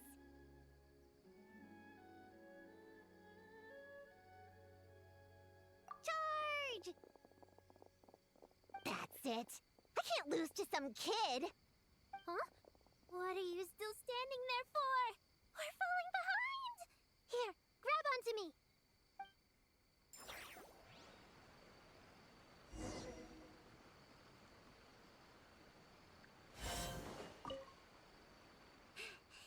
Oh, that running was pretty tiring, huh, Chi-Chi? We can take a little break if you want. Chi-Chi isn't tired. You're sweating, Yo-Yo. Here, Chi-Chi will wipe it off. Dr. Baiju says sweating makes it easy to catch a cold. Gotta get dry fast. You remembered all that? Oh, make way for Boo Boo Pharmacy's little helper, people! No, it was in my notes. Right next to... Find nightmare fragments. Oh, that spelling is a bit... you know what? We'll fix that later. Let's focus on the fragments. Gotta put our herb picking and radish harvesting skills to good use.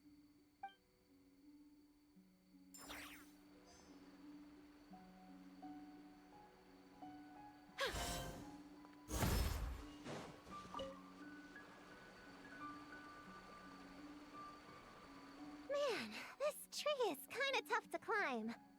Good thing I got plenty of experience climbing roofs in NOD-KRAI. Never thought that'd come in handy here. The Baku said to look for things that seem off or out of place. Let's see.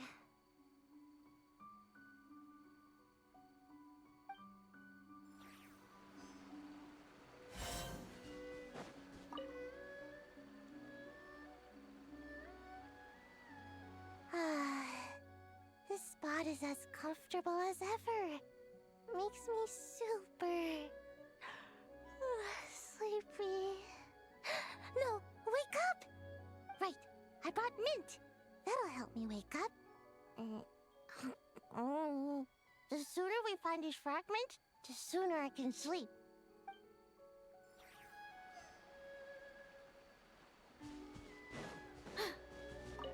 Gonna blow them all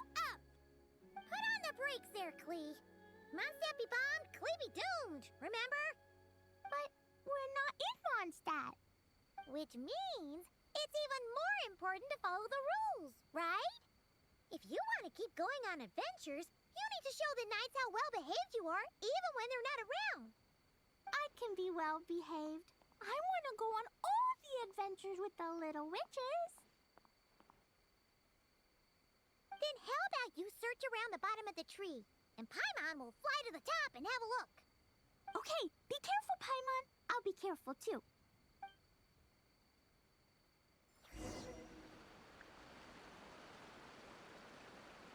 Huh? A giant tail? That can't be right.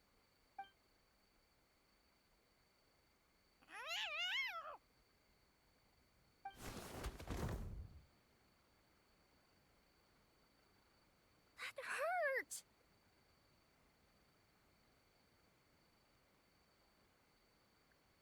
Traveler, Paimon!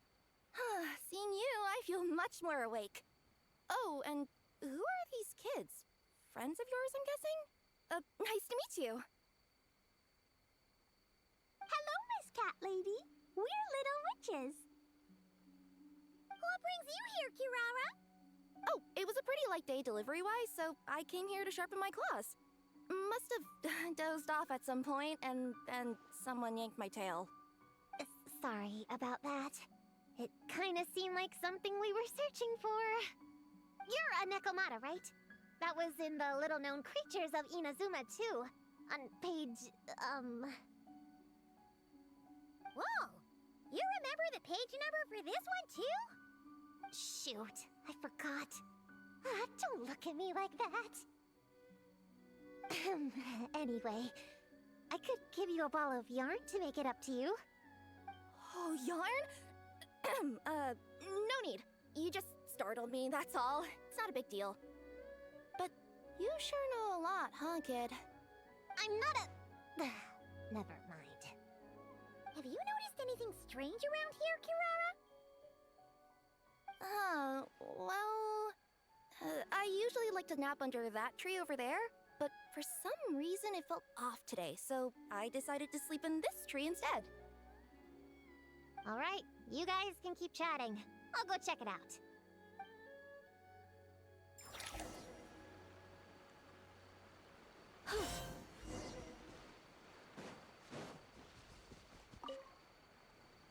Yep, looks like there is a nightmare fragment here. Let's store it for now. We should press on to the next location.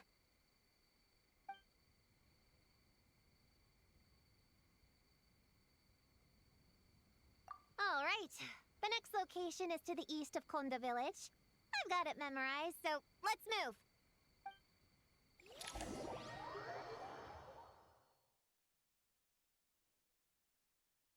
All right, after last time, we're all clear on what we need to do, right? Let's split up and investigate the area. If you find something, just give a shout, okay? All clear? Yes, ma'am. Yes, ma'am. I didn't mean to make it sound like I was bossing you around, Traveler. Well, dismissed.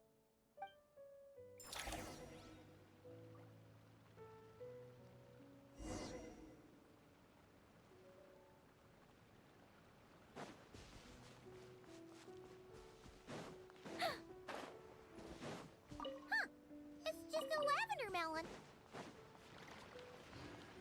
Ooh, Nora! Quick, pick it up! Honorary Knight! Paimon, Prune, over here!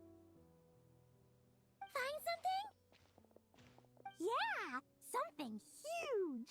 A bunch of bugs in a line! I've never seen something like this before! Me neither. Wow. Oh, these are Oni Kabuto. They're all over Inazuma. In Master's Garden, I saw ants do something like this before. But if they're moving to a new home, why aren't they carrying anything? Strange. Oni Kabuto are typically nocturnal creatures. During the day, they usually hide in cool, shady places like bushes or between rocks to avoid predators. You sure know a lot, Prune. Their diet consists of tree sap and wild fruit. Given that they're nocturnal, you have a higher chance of encountering them at night. You can say that again. Bullchucker! What are you doing here? We meet again, Lavender Melon. Hey, I'm out here looking for an Oni Kabuto upgrade. Bigger, stronger. You know the deal. Never stop the grind, am I right? What about you? Whoa, wait a second. We've got ourselves a whole patch of little Lavender Melons here. Ah, I know. You must be out here playing make-believe, huh? Well, I happen to be free as a bird. Want me to join? Yeah, you can play a mean old demon king with great big horns. Old, huh? You sure about that? Quick, everyone hide! Cover your heads! If he gives you a noogie, you'll never get taller. You guys run! Paimon will hold him off. Listen here, Bullchucker. You want to get to them? You'll have to go through Paimon first. Flying Lavender Melon's got a feisty side, huh? Well, guess you'll just have to be the first victim. Uh-oh, noogie incoming! Then, Little Witch Paimon curses you to lose 10,000 mora every time you give a noogie! Oh, well, good thing I'm sitting pretty with nothing but a cool 500 mora in my pocket. Shoot! Wrong strategy! Run! Whoa, slow down there, little Lavender Melons, or you're gonna trip. You know what? Because I'm cool like that, I'll give you a 10-second head start. 1, 2, 3, 4, 5, 6, 7, 8, 9, 10.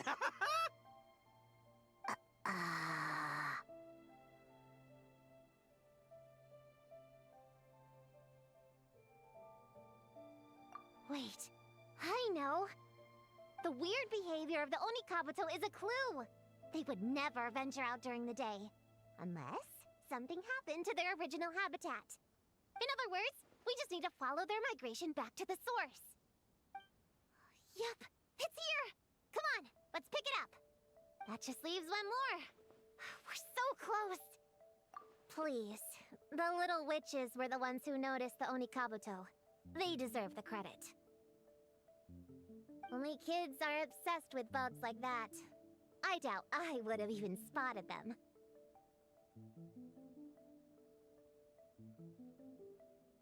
That's not the point. We have a job to finish. Let's call everyone back. We should head to the next location.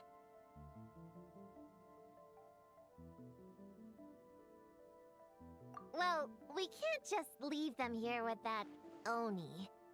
He doesn't exactly strike me as a responsible adult. Let's see. Our last stop is the beach north of Konda Village. Time to go!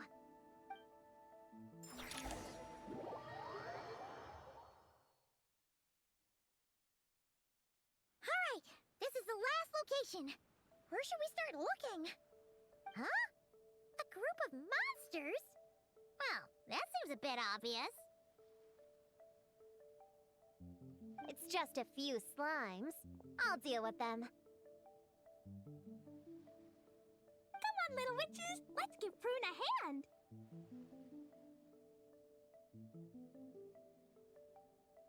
Good luck! Paimon will cheer you on from the sidelines! And don't think that's Paimon being unhelpful! We've been through tons of tough battles, and cheering people on is always super important. You could even say it's the key to victory. Right, Traveler?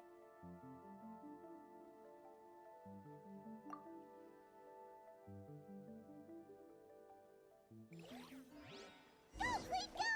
Use Jumpy Dumpty! Go, Bull Ninja, Sayu! Get him, Yogui! Nice one, Chi-Chi! Everyone's back in fighting form! I didn't expect them to be so strong. Gotta figure out the right counter strategy. That's the spirit, Prune! Get him! Come on now! Stay put! Hey! Orders given. Orders received. Wow! Your teamwork was amazing! You came in like whoosh, and then went all bam bam! and then kapow! The monsters didn't stand a chance! You weren't bad either, Paimon. Your voice was nice and loud. Impressive fighting, everyone! Little witches are just awesome like that. That tuckered me out. Hungry. Auntie Cloud Retainer said it's not good to wander around in the wild after dark. This is the last fragment, right? Let's pick it up and head back.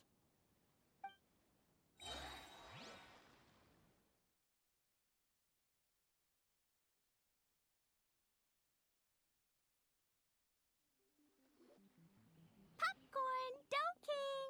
We're back! Whoa! Look at all this food! Did you guys do this for us?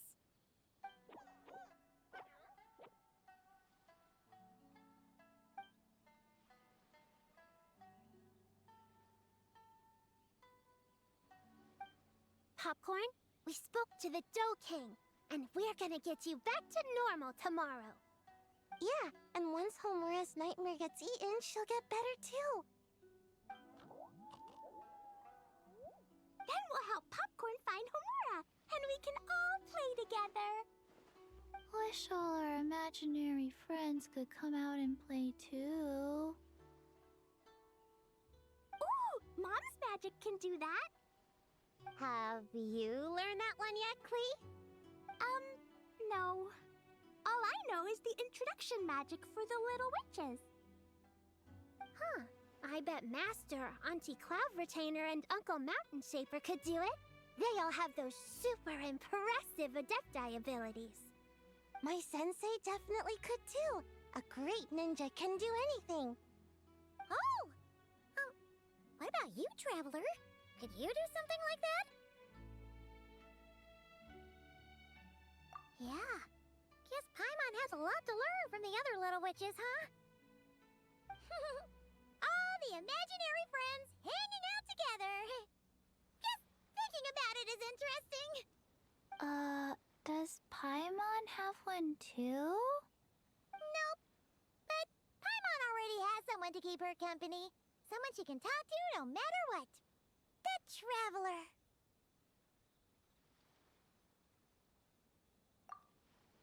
What about you, Prune? Do you have an imaginary friend? Of course. He's my best friend. His name is Descartes. He's a puppy and he's super adorable. Just like you. I guess if you think I'm cute, then sure. Well, we're just about done here, right? We should all get some rest. I'll walk you back. You should stay with us, Prune. The Shrine Maiden Lady got us a huge room. We've been staying there together these past few days, and there's more than enough space. Yeah! We even had a pillow fight last night. Well, I already have my own accommodation, so... Come on, Prune! Play with us! Pretty please? Fine. Let's go.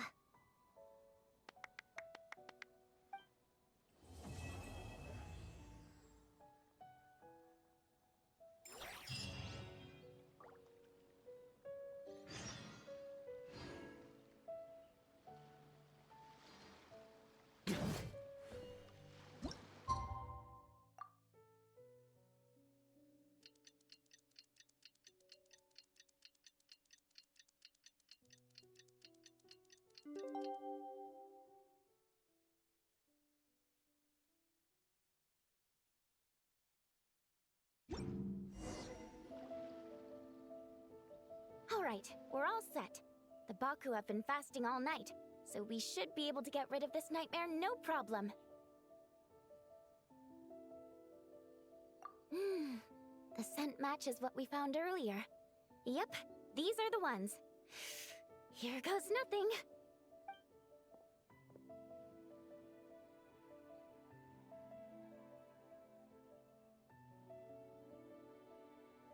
Hey! Looks like Popcorn is back to normal. Whew. Finally, I don't feel so dizzy anymore. I remember now. I remember everything. Thank you for keeping me company these past few days. and helping Homura overcome her nightmare. Our pleasure. How did you get separated from Homura anyway? Aren't imaginary friends supposed to live inside kids' heads? Well, actually, Homura is all grown up now. Her work's been so busy and stressful, she can't even sleep most nights. And when she finally found some time to relax out in nature, she had a nightmare the minute she tried to take a nap. I just wanted to give her a chance to rest, so I tried to get rid of the nightmare by going inside of it and beating up all the things tormenting her.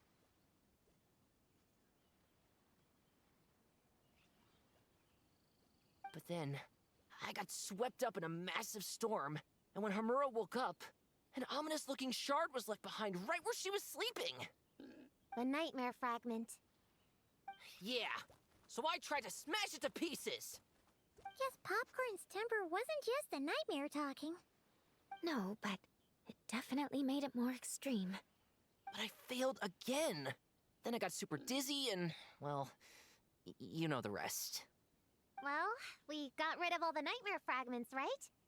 So is the problem solved? Homura is free from the nightmare, but her psychological state is still abnormal. In fact, the problem could be quite serious.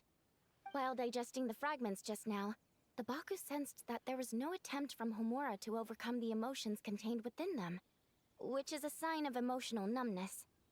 She hasn't given a sincere smile in ages. She doesn't let her imagination run wild like she did as a kid, or think up crazy scenes in her head. I can't encourage her through her imagination like I used to. All I can do is watch her lose her spark.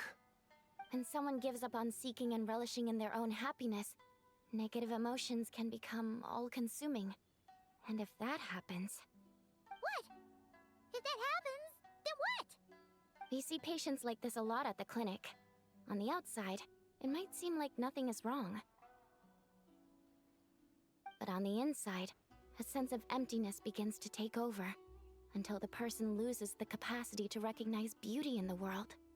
As one of our patients put it, it's not that I'm gone, it's the knowledge that my inner child is never coming back. No! I have to help her! Where did she go? Will she be back for dinner? No, Chi-Chi. That was just a metaphor. Or, personification? One of the two. Who says she can't come back? Sometimes, after I get let out of confinement, I dash off so fast even Master Jean can't catch me. But then, Dodoko reminds me that that's a surefire way to get sent back to confinement, so I turn around and go back. Well, there's a more literal take, but Paimon thinks the logic still applies. Yeah, I think so too. If anyone has a chance of getting through to her, it'd be Popcorn, right? He is her imaginary friend after all. She has to listen to him. True.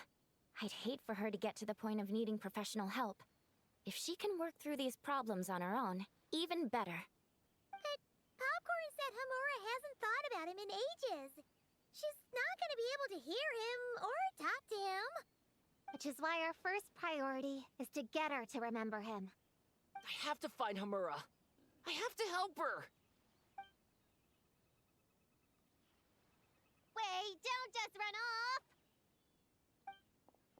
The little Hexen Circle wants to help too.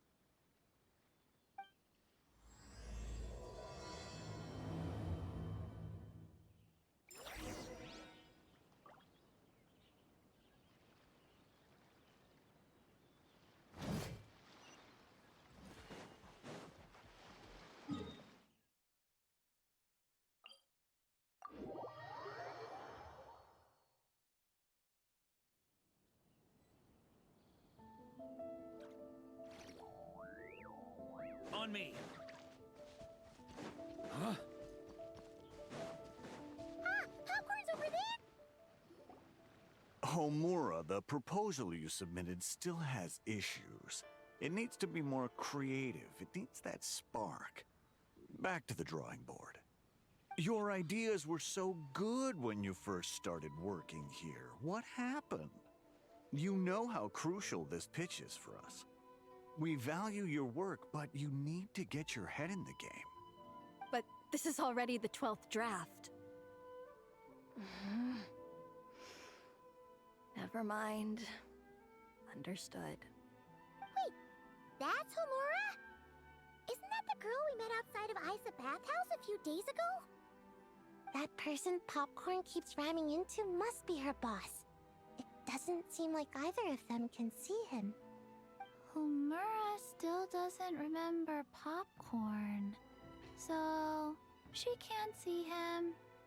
Guess she doesn't wear her hair in pigtails now that she's all grown up, huh? Well, long hair is a lot of work. And no more flowery dresses either. Well, my mom says pants are easier to work in. But I suppose it's just a matter of wearing what's comfortable. There's an exhibition being held in a few days. You need to find some time and show the client around. Take good care of him, all right? Our orders for the next year depend on it. Oh, and draw up a diagram while you're at it. You're always doodling something or other, aren't you? Doesn't need to look that impressive up close, just enough to impress the client during the presentation. Draw up a sketch. The actual content doesn't matter, just make it look good. We'll change it later depending on the client's feedback. Man, that workload is triggering my fight or flight. Or just flight, to be honest. Come on, Homura! Stand up for yourself! Of course.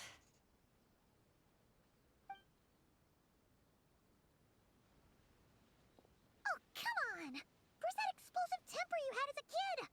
Like in that poem you wrote. Wait, that's it. The poem! We can use that to remind her of her childhood and get her to remember Popcorn. Bring on the tear bugs! Bring on the booger beasts! Mean or nasty or in your face, one punch sends them to outer space. Give them one great monstrous whack! Wait, what comes next? Sayu? Shoot. I think I dozed off during that part. Give him one great monstrous whack. Then... Stuff him in a big old sack! Yeah! I've got a sack with your name on it! Hey! Wait! What is it? Confused about something? I think you're the one who's confused. Your feedback changes from one moment to the next. You don't even know what you want, but somehow you expect me to read your mind? Maybe if you actually thought things through, we wouldn't have to redo them. You want me to make the decisions? Fine. Then don't micromanage me. You nitpick everything I do just to complain again when I change it. You talk about a lack of creativity, but I don't see you coughing up ideas. You say the company values me? Really? Because I work myself into the ground every day, and do I even get a free cup of coffee to keep myself awake? No! I buy it myself! Of course, we plan to reward our hard workers with several level... I'm not done. You want to talk about rewards? Because it seems like you just reward us with more work. Half the work I do is outside my job description. I'm not a machine. You can't just wind me up and keep me running forever. I'm overworked. I don't get enough sleep. I can't keep going on like this. You're my boss. If I can't have your mentorship and guidance, the least you could do is create a suitable working environment. Oh, and drawing is what I do for fun. Not another thing you get to use to order me around, so just... shut up! Okay, you're upset. I see that, and you're right. I put too much on your plate. I'm sorry. You should take some time to relax and recharge. How about a 3-month paid vacation? Huh? Ah, of course. Put my Mora where my mouth is, right? I'll add on a 3 months bonus. How does that sound? A 3 months bonus. 3 months bonus. 3 months bonus. 3 months bonus.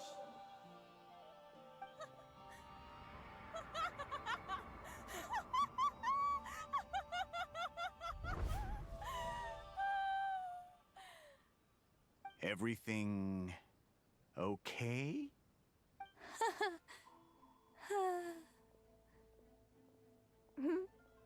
Oh, guess. You sure? Actually, no. Everything is not okay.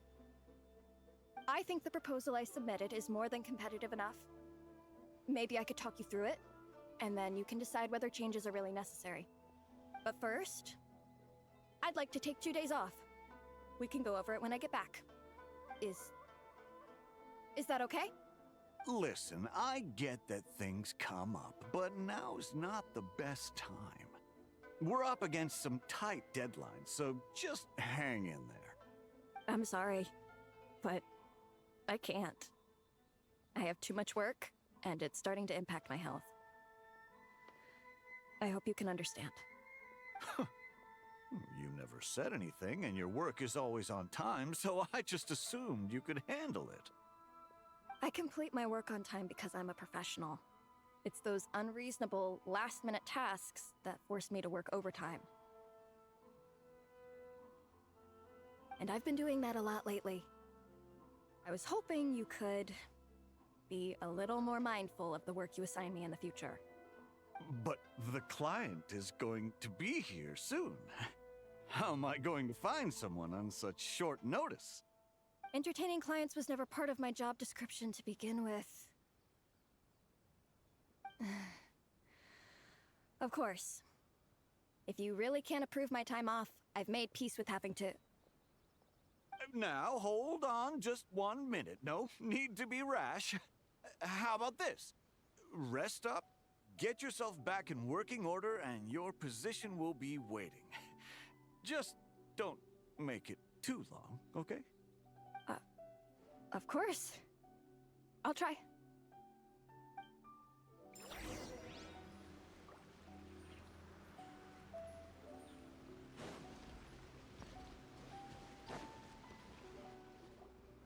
Whoa. That was close. I was about to say I'd made peace with having to meet the client. Popcorn! It's really you! Oh, and you're not alone. Hello, Miss Homura. We're Popcorn's friends.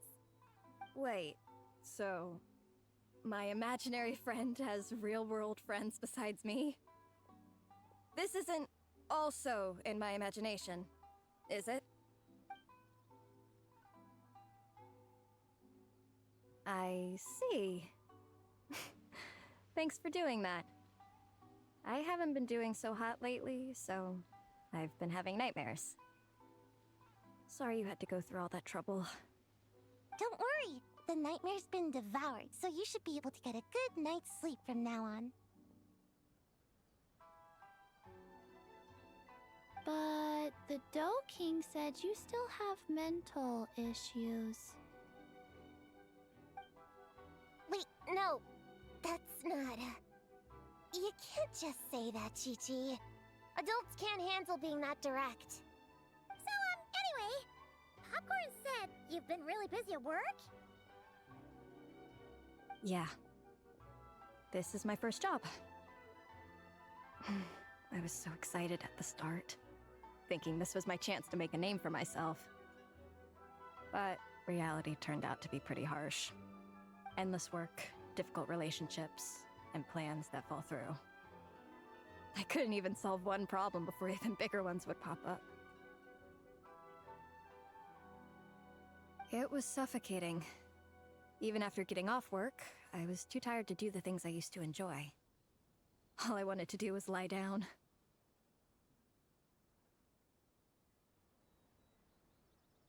I know exactly what you mean. The adult world is a cold and cruel place. How in the... You're not even an adult! Huh? I don't get it at all. We all live in the same world, right? Mom said grown-ups are just big kids in grown-up clothes. Huh? Yeah, I've gathered a lot of intel about this. Turns out, when no one's looking, some grown-ups play their own games too, or put on little puppet shows, or even pretend to cook stuff. I won't say who, though. Nothing has to change. We can still fight monsters or pretend the floor is lava. You just have to picture it and we can do it! Kinda like how I imagined going on that rant just now. Even though it wasn't real, just picturing it felt pretty cathartic. That's not enough, though. Children are innocent. Their fantasies become real to them, so make-believe gives them genuine happiness. But adults know it isn't real, so imagination becomes a form of self-deception. It's called a mental escapade.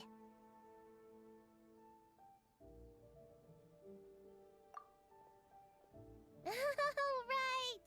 Yes, that! Oh, shoot. I memorized it wrong. The point is, you can't just fantasize about the things that make you happy. You have to take action. That goes for work and regular life. Whether it's something or someone that's getting you down, you never have to accept the status quo. Just like earlier, saying no is the first step. And if it continues to stand in your way, just give it the old tear bug and booger beast treatment. Yeah, that's the spirit. And if all else goes wrong, I guess the worst case scenario is you just find a new job. Yeah, that's... actually, not sure if that'd be something to celebrate. Are you disappointed in me, Popcorn? All those dreams I had as a kid, and I haven't achieved a single one. I grew up to be a pathetic adult, huh? Can you eat as much tempura as you want, day in and day out? Well, I guess. Can you buy your favorite light novels and manga without having to ask an adult? Yeah. I make my own mora, so I can buy whatever I want. Then you're an amazing little adult in my book.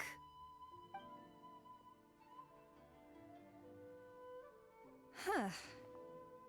I never thought kids would be the ones to give me a much-needed pep talk. But you make some great points. I'll try to take a different approach. Oh, and thanks for everything. You too, Popcorn.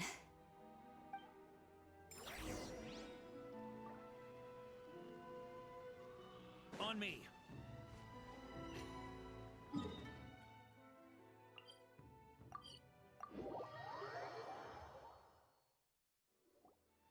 Aw, it's so nice seeing Popcorn and Hamura together again.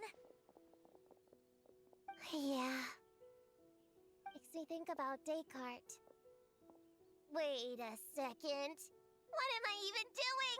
I've barely made any progress. Prune, what's wrong? Well... It's okay. If you don't want to talk about it, we can pretend we didn't hear anything. But if you do choose to trust us with it, I'm sure we'd all be more than willing to help out. Right, little witches? Yeah! In my heart, Prune is already one of us. We all like you a lot. Definitely. We worked super well tracking down those fragments. It's like we were made for each other. Plus, our heights all match too. You even taught me how to use a hammer like the pair of stilts so I could feel what it'd be like to be taller. Prune knows a lot and likes sharing. She gave me a book on finches. Time on seconds, all that. Besides, she's so used to you being a part of the little Hexen Circle now, she can barely imagine divvying up snacks without counting your share. You guys... I'm not that great. I've been lying from the start. I'm not Alice's friend. I'm a witch hunter. Witches are my enemies. I never be friends with someone like her.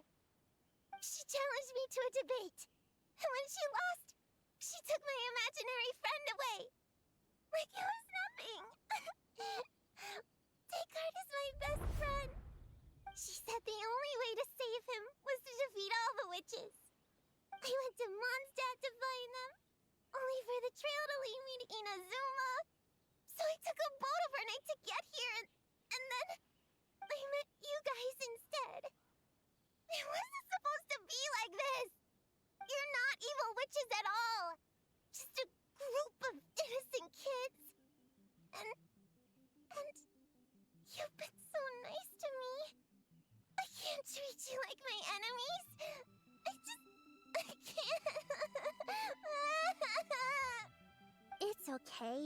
okay?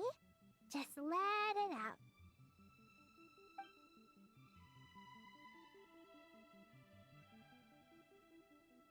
I, feel a lot better now. Thanks. But, crying like that in front of everyone was super embarrassing. Maybe it could be our little secret? You got it! Prune, could Paimon ask, did you actually see Alice take Descartes away? Well, no. I didn't see how she did it. Then, did she say how you're supposed to defeat the other witches? There were no specifics, but I'm sure she expects me to fight them or something. That's what a villain would do, right? Well, in our experience, Alice's trials are usually a bit more unconventional. Besides, she wouldn't be that mean. I don't care what kind of trick she has in store. I'm a witch hunter, and that won't change. So, I don't think me and the other little witches can be...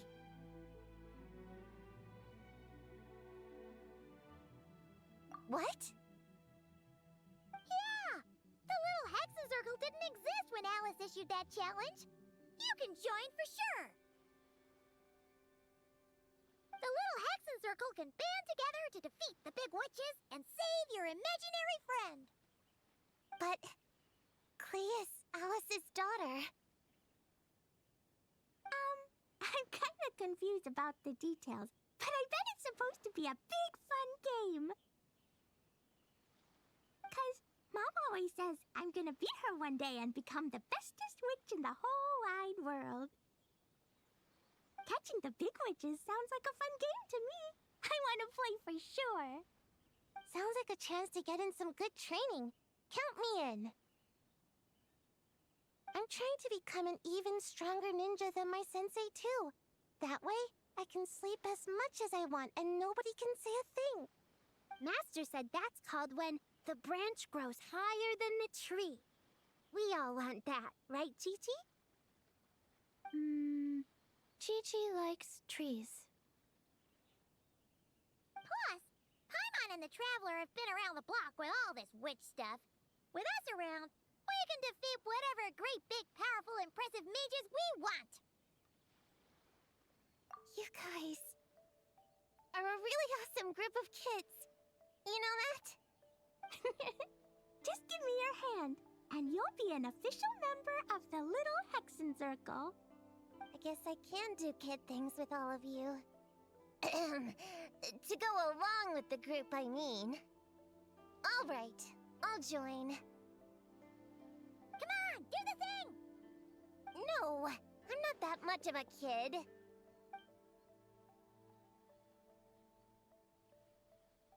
Fine. You don't have to give me that look. I'll say it. Little Witch Prune reporting for duty. Ugh, so embarrassing.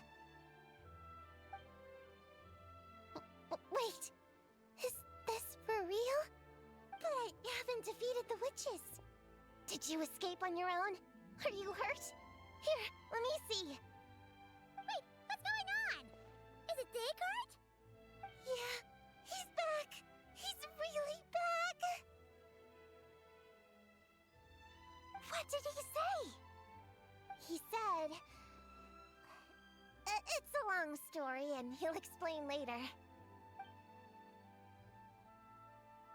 Whoa! A weird-looking dog!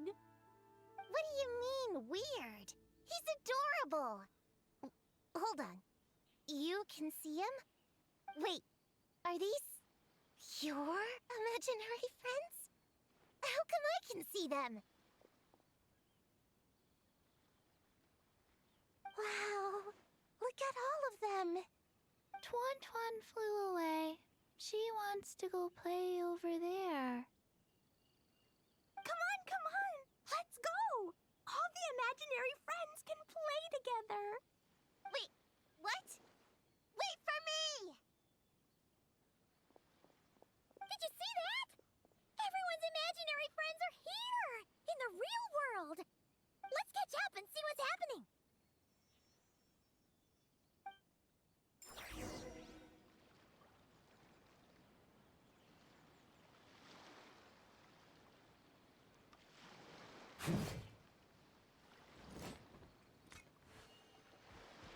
Huh? Real or imaginary, seeing all these friends together like this is a wonderful sight.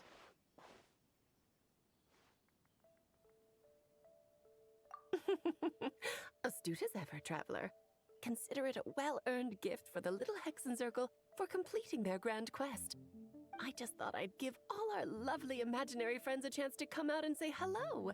What a lively gathering this turned out to be.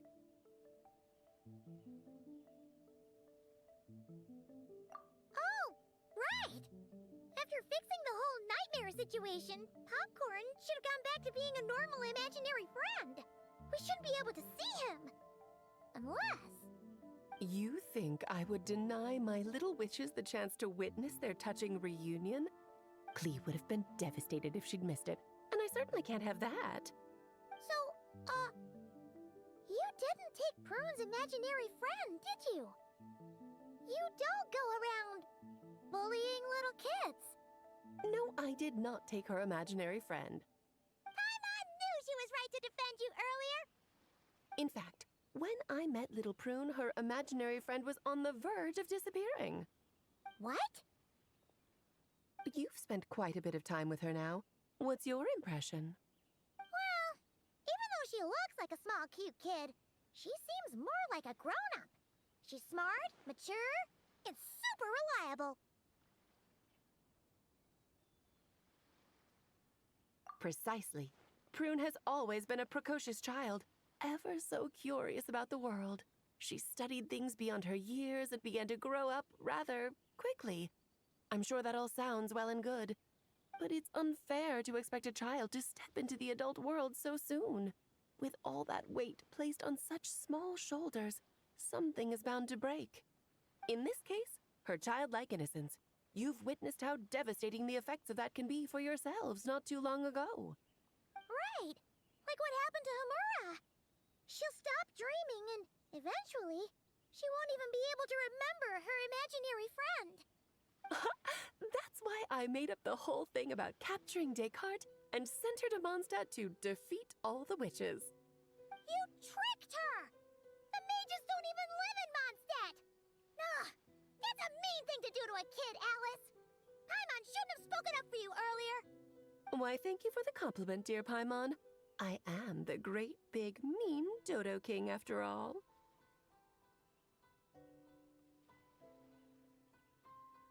Well, the seeds of spirit and imagination are best nurtured by the soil of freedom, of course. It was to give Klee someone else to play with, wasn't it? Sharp as a tack, Paimon. The witches of the Little Hexen Circle do not disappoint.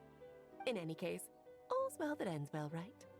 After spending time with the little witches, she regained her childlike innocence and was able to reunite with her imaginary friend.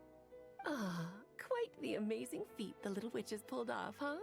The most amazing one of all is my cute little Klee, of course. Founding the Little Hexen Circle at such a young age, making her own decisions, accomplishing things all by herself. Don't be shy on the compliments now, okay? Honorary Knight, Paimon, come here, quick! Liquid's teaching Descartes how to do somersaults! No matter how precious the moment, it can never last forever. You should head over before the materialization spell wears off, or you might miss the chance to meet everyone's imaginary friends. Huh? Why didn't you say so sooner? Come on, let's go play!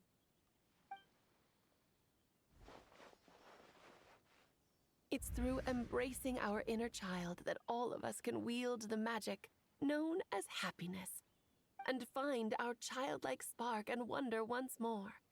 So whether you're a little kid or a kid at heart, set your worries aside for a moment, forget about what's coming next, and allow yourself to have fun, if only just for the here and now.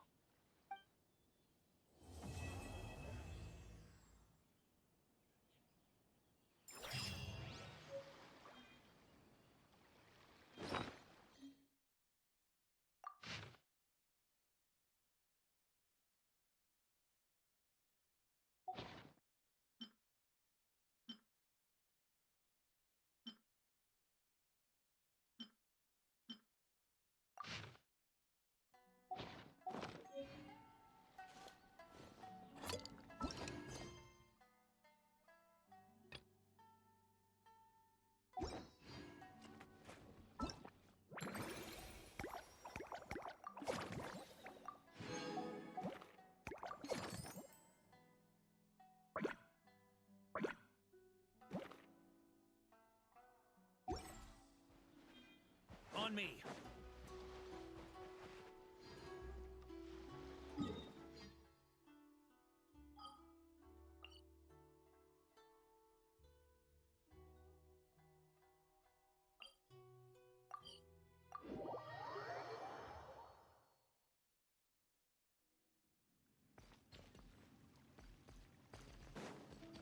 Huh?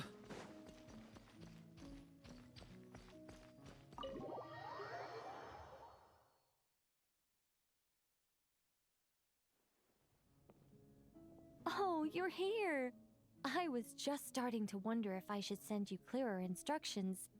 But then I thought, if I make my hints too obvious, it might get in the way of your travel plans. And then, just as I was pacing back and forth, agonizing over what I was going to do, you turned up here anyway. So, it looks like everything worked out fine. Hey, Nicole! You're so full of energy today! And words! You're so full of words! I'll take that as a compliment. All right then, are you ready to check out my next room?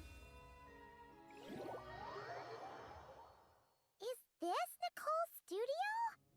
Why is it just a bunch of empty frames on white walls? Let's take a closer look. What the? Paimon almost had a heart attack being sucked in by a painting like that. Wait a sec. This place looks familiar. Oh, it's the table where the mages hold their tea parties. It all started the first time Alice invited me for tea. On that day, I didn't attend in person, mostly because back then, I still hadn't decided whether I really wanted to join the Hexen Circle or not. Alice was the only one there who knew my true identity. She warned me not to say a word or let anyone else discover who I was. I was only supposed to observe. And then what happened? Well, then I concluded that she was punishing me for my hesitation to join. Everyone was talking about such interesting things. How could I not chime in? And of course, when you're in the middle of a conversation and someone throws out a question you know the answer to, how are you supposed to keep your mouth shut? Which brings us to the bet between Barbeloth and Alice, Rhindaughter's forbidden creations, Ivanovna's political machinations. It was like a series of exquisitely acted plays, distilled within the confines of a teacup. Their words alone were enough to ignite my instinct to lay the truth bare before them. So, you piped up inside their heads? Of course not. Even though I felt like my head was going to explode, I still made sure to hold it all in. I'm a responsible angel, after all, and I'm well aware of the difference between what I want to say and what I'm allowed to say. So, I had a private little word with Alice inside her head, just me and her, and I agreed to join the Hexen Circle, right there and then. She was quite happy about my decision, but as for the talking inside her head, well, she claims that over the next few days, she had such a headache that she had to visit a doctor in Liyue to get some relief. But she can hardly blame me for that.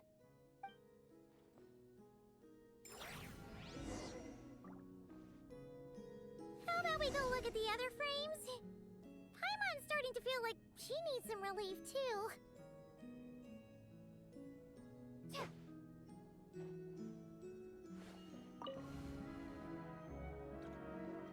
Is that an Irminsul tree?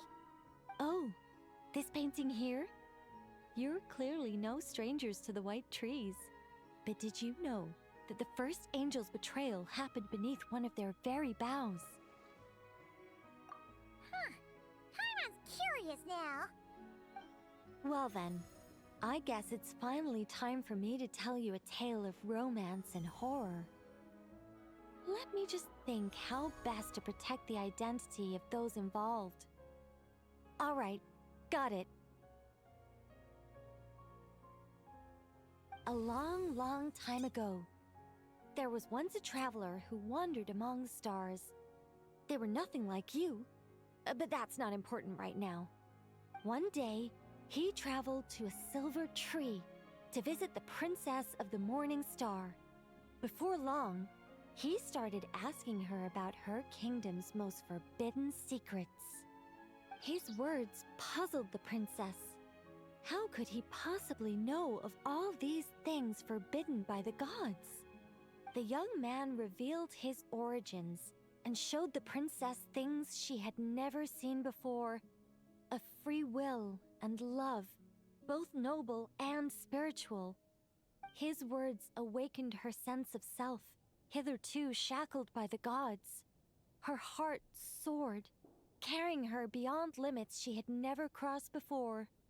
The Princess of the Morning Star confided the kingdom's secrets to the youth, and between them, love grew and blossomed, along with a determination to defy the gods. This is just a cookie-cutter love story. You said there'd be horror. Don't worry, Paimon. The horror's about to begin. They yearn to help the people live lives of unfettered freedom, but the gods could not forgive their betrayal. They sent down thunder and fury, destroying the lovers' home. And when the Great War subsided, the power and the wisdom of the princess were lost, never to return. Even her closest friends were cursed. Yeah. That ending was pretty scary after all. But didn't you say you were going to tell us about the first angel? And you're not saying this story's actually true, are you? It sure is. And that's the scariest part.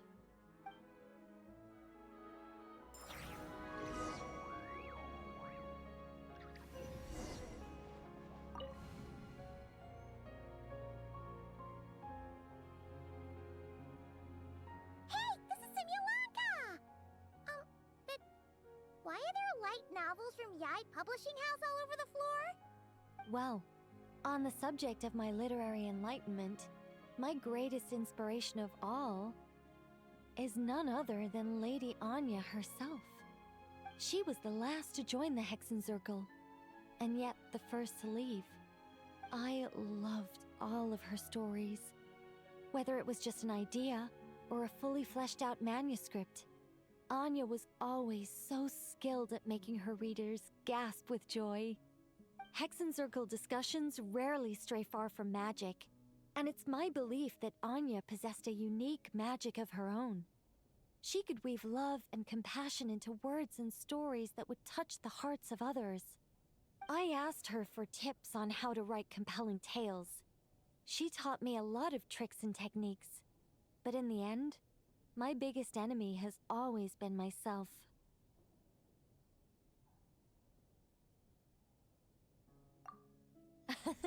That's one way of putting it. Communicating through thought is so much more convenient. I guess even angels can succumb to laziness. However, recently I've resolved to make an effort, even if it's just to spare myself reproaches from a certain old Seelie friend of mine. Oh! Does that mean we're finally gonna get to read something you've written? Who said anything about writing? I'm talking about buying popular works from the last few centuries to flip through in my spare time.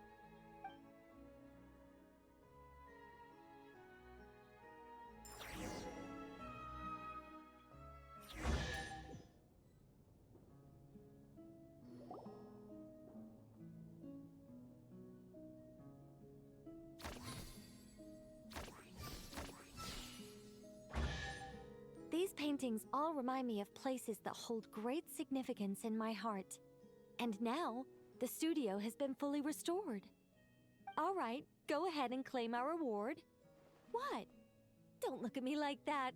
Of course this reward is ours. You're not going to leave this chest unopened, are you? I can't let you leave if you do. Besides, after telling you so many stories, don't I deserve a reward of my own?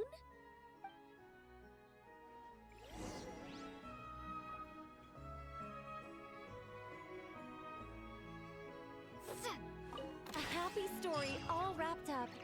See you next time.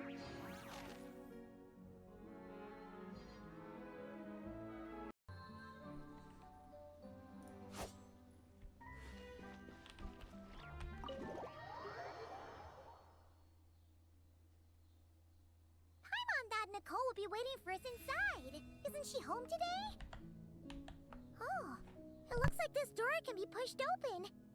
You think she's inside one of her rooms? We should go in and take a look.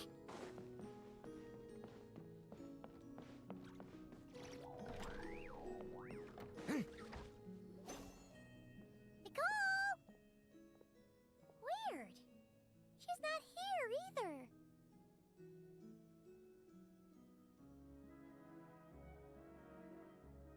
Are you in my studio already? Did you notice my flower collection?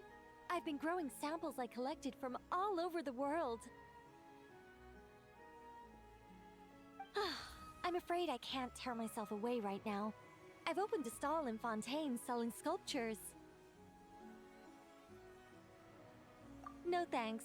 This is my only chance to put pen to paper, even if I'm mostly just writing down numbers. But I know it's not often you get the time to visit, so feel free to start without me. By the way, I left you a scroll. I think I put it next to a statue of a finch near the west wall. Why don't you see if you can find it? Found it!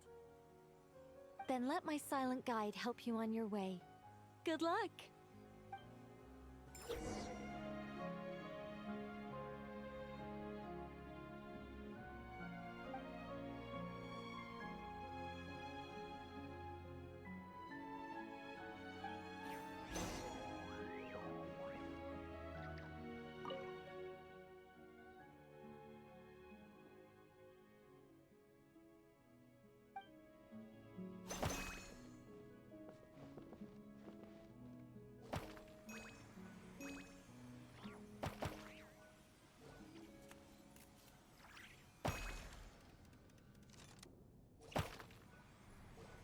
Looks like it worked!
This one's in the right place, too!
Do you need some help? Let me just make a few little adjustments to your scroll.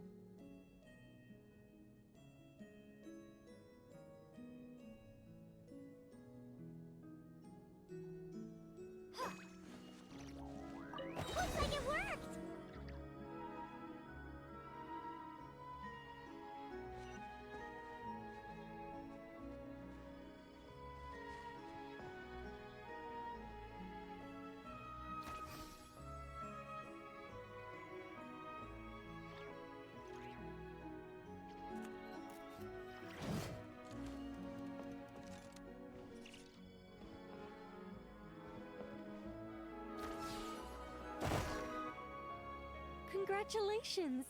Now, let me take a look. Good job. Unlike the current witch's garden, I stayed in this shrine when I was still an angel. This was my home for quite some time. So many angels! It looks like you were super popular, Nicole. I don't want to blow my own trumpet, but everyone used to love listening to my stories, especially the ones about living among humans, sending them omens and guiding them to build great civilizations. Every time I got to a good bit, the other angels would stop what they were doing and hold their breaths, hanging on to my every word. You couldn't hear so much as a harp string tremble or a paintbrush scratch on the surface of a canvas. And then, the interwoven colors and hues would bloom. There would be music and light illuminating everything in its golden splendor, a rapture of jubilation and joy. Oh, that sounds wonderful.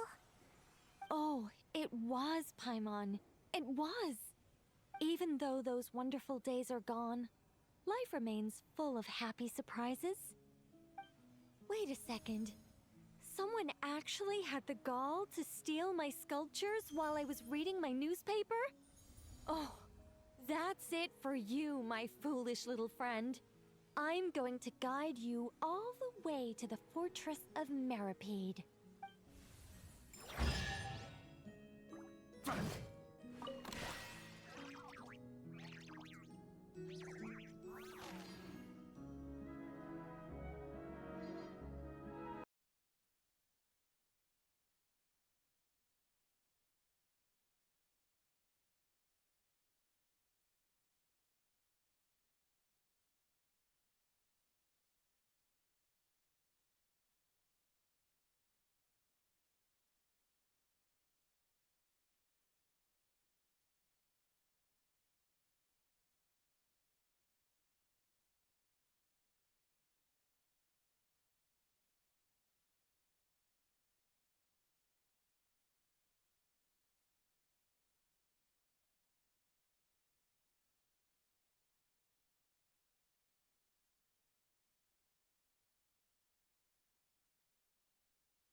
Please appreciate my sincerity. Joyous times fleeting.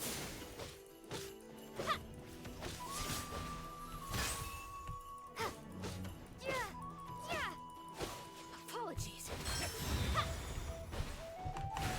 Joyous times fleeting. Forgive my discourtesy.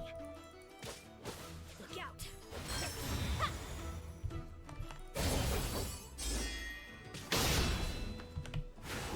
Joyous times fleeting.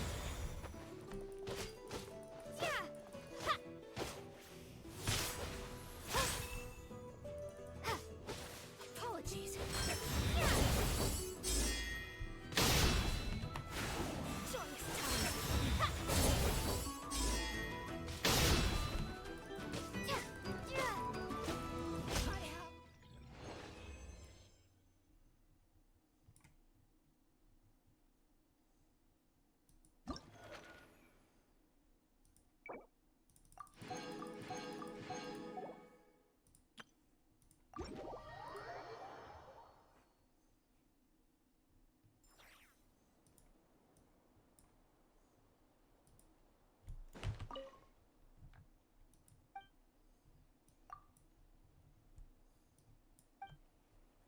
Use of force authorized.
appreciate my sincerity. Please hold for just a moment. Forgive my prior inconsideration. The banquet must please remain seated. Forgive my prior inconsideration.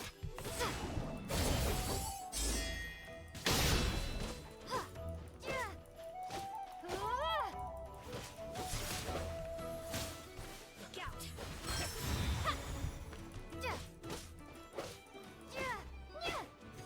The banquet must please remain seated. The banquet must go. Forgive my your inconsideration. Apologies.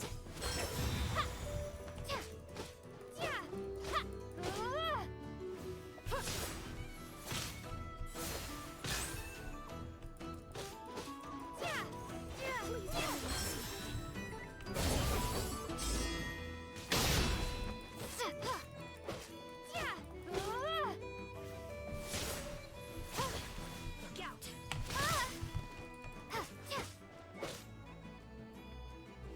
Pardon me.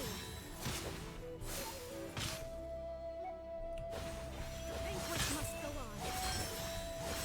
Forgive my prior inconsideration.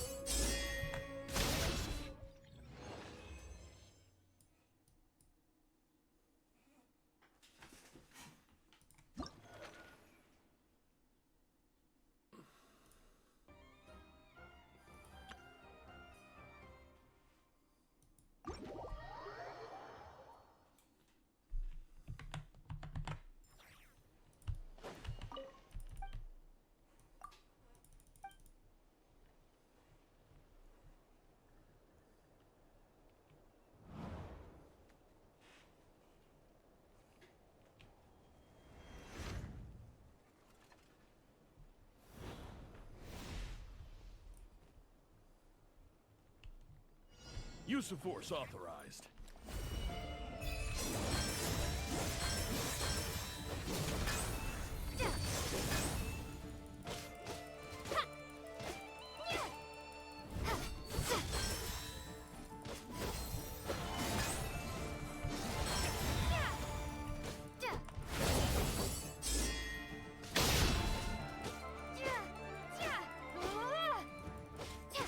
I warned you!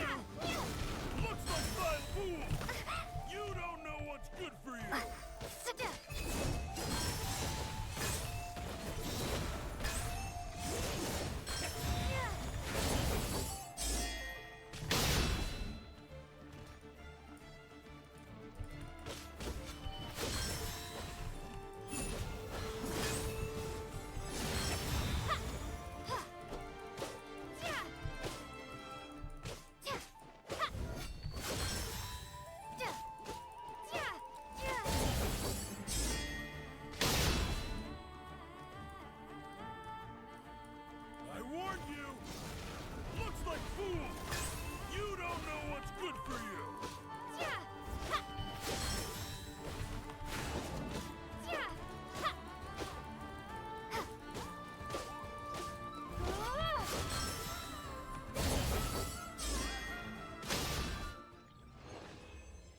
You're here? The Kuhenki are playing the lyre again. Could you play a song for them like last time? And I happen to be in the mood to hear something different myself.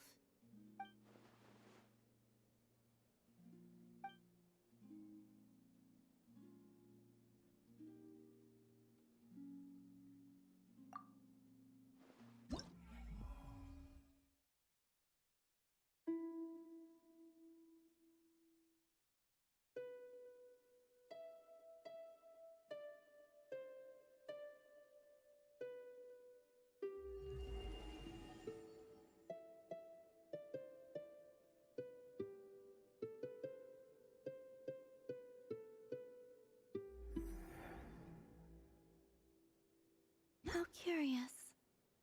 I have heard melodies like this before, but your playing lends a whole new dimension. Ah, maybe because the traveler was channeling her emotional connection to that place. What's curious is that I feel as if I can picture the landscape just by listening to the melody.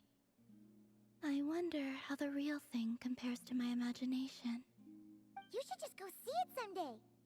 We can be your tour guides. Perhaps, if that day ever comes.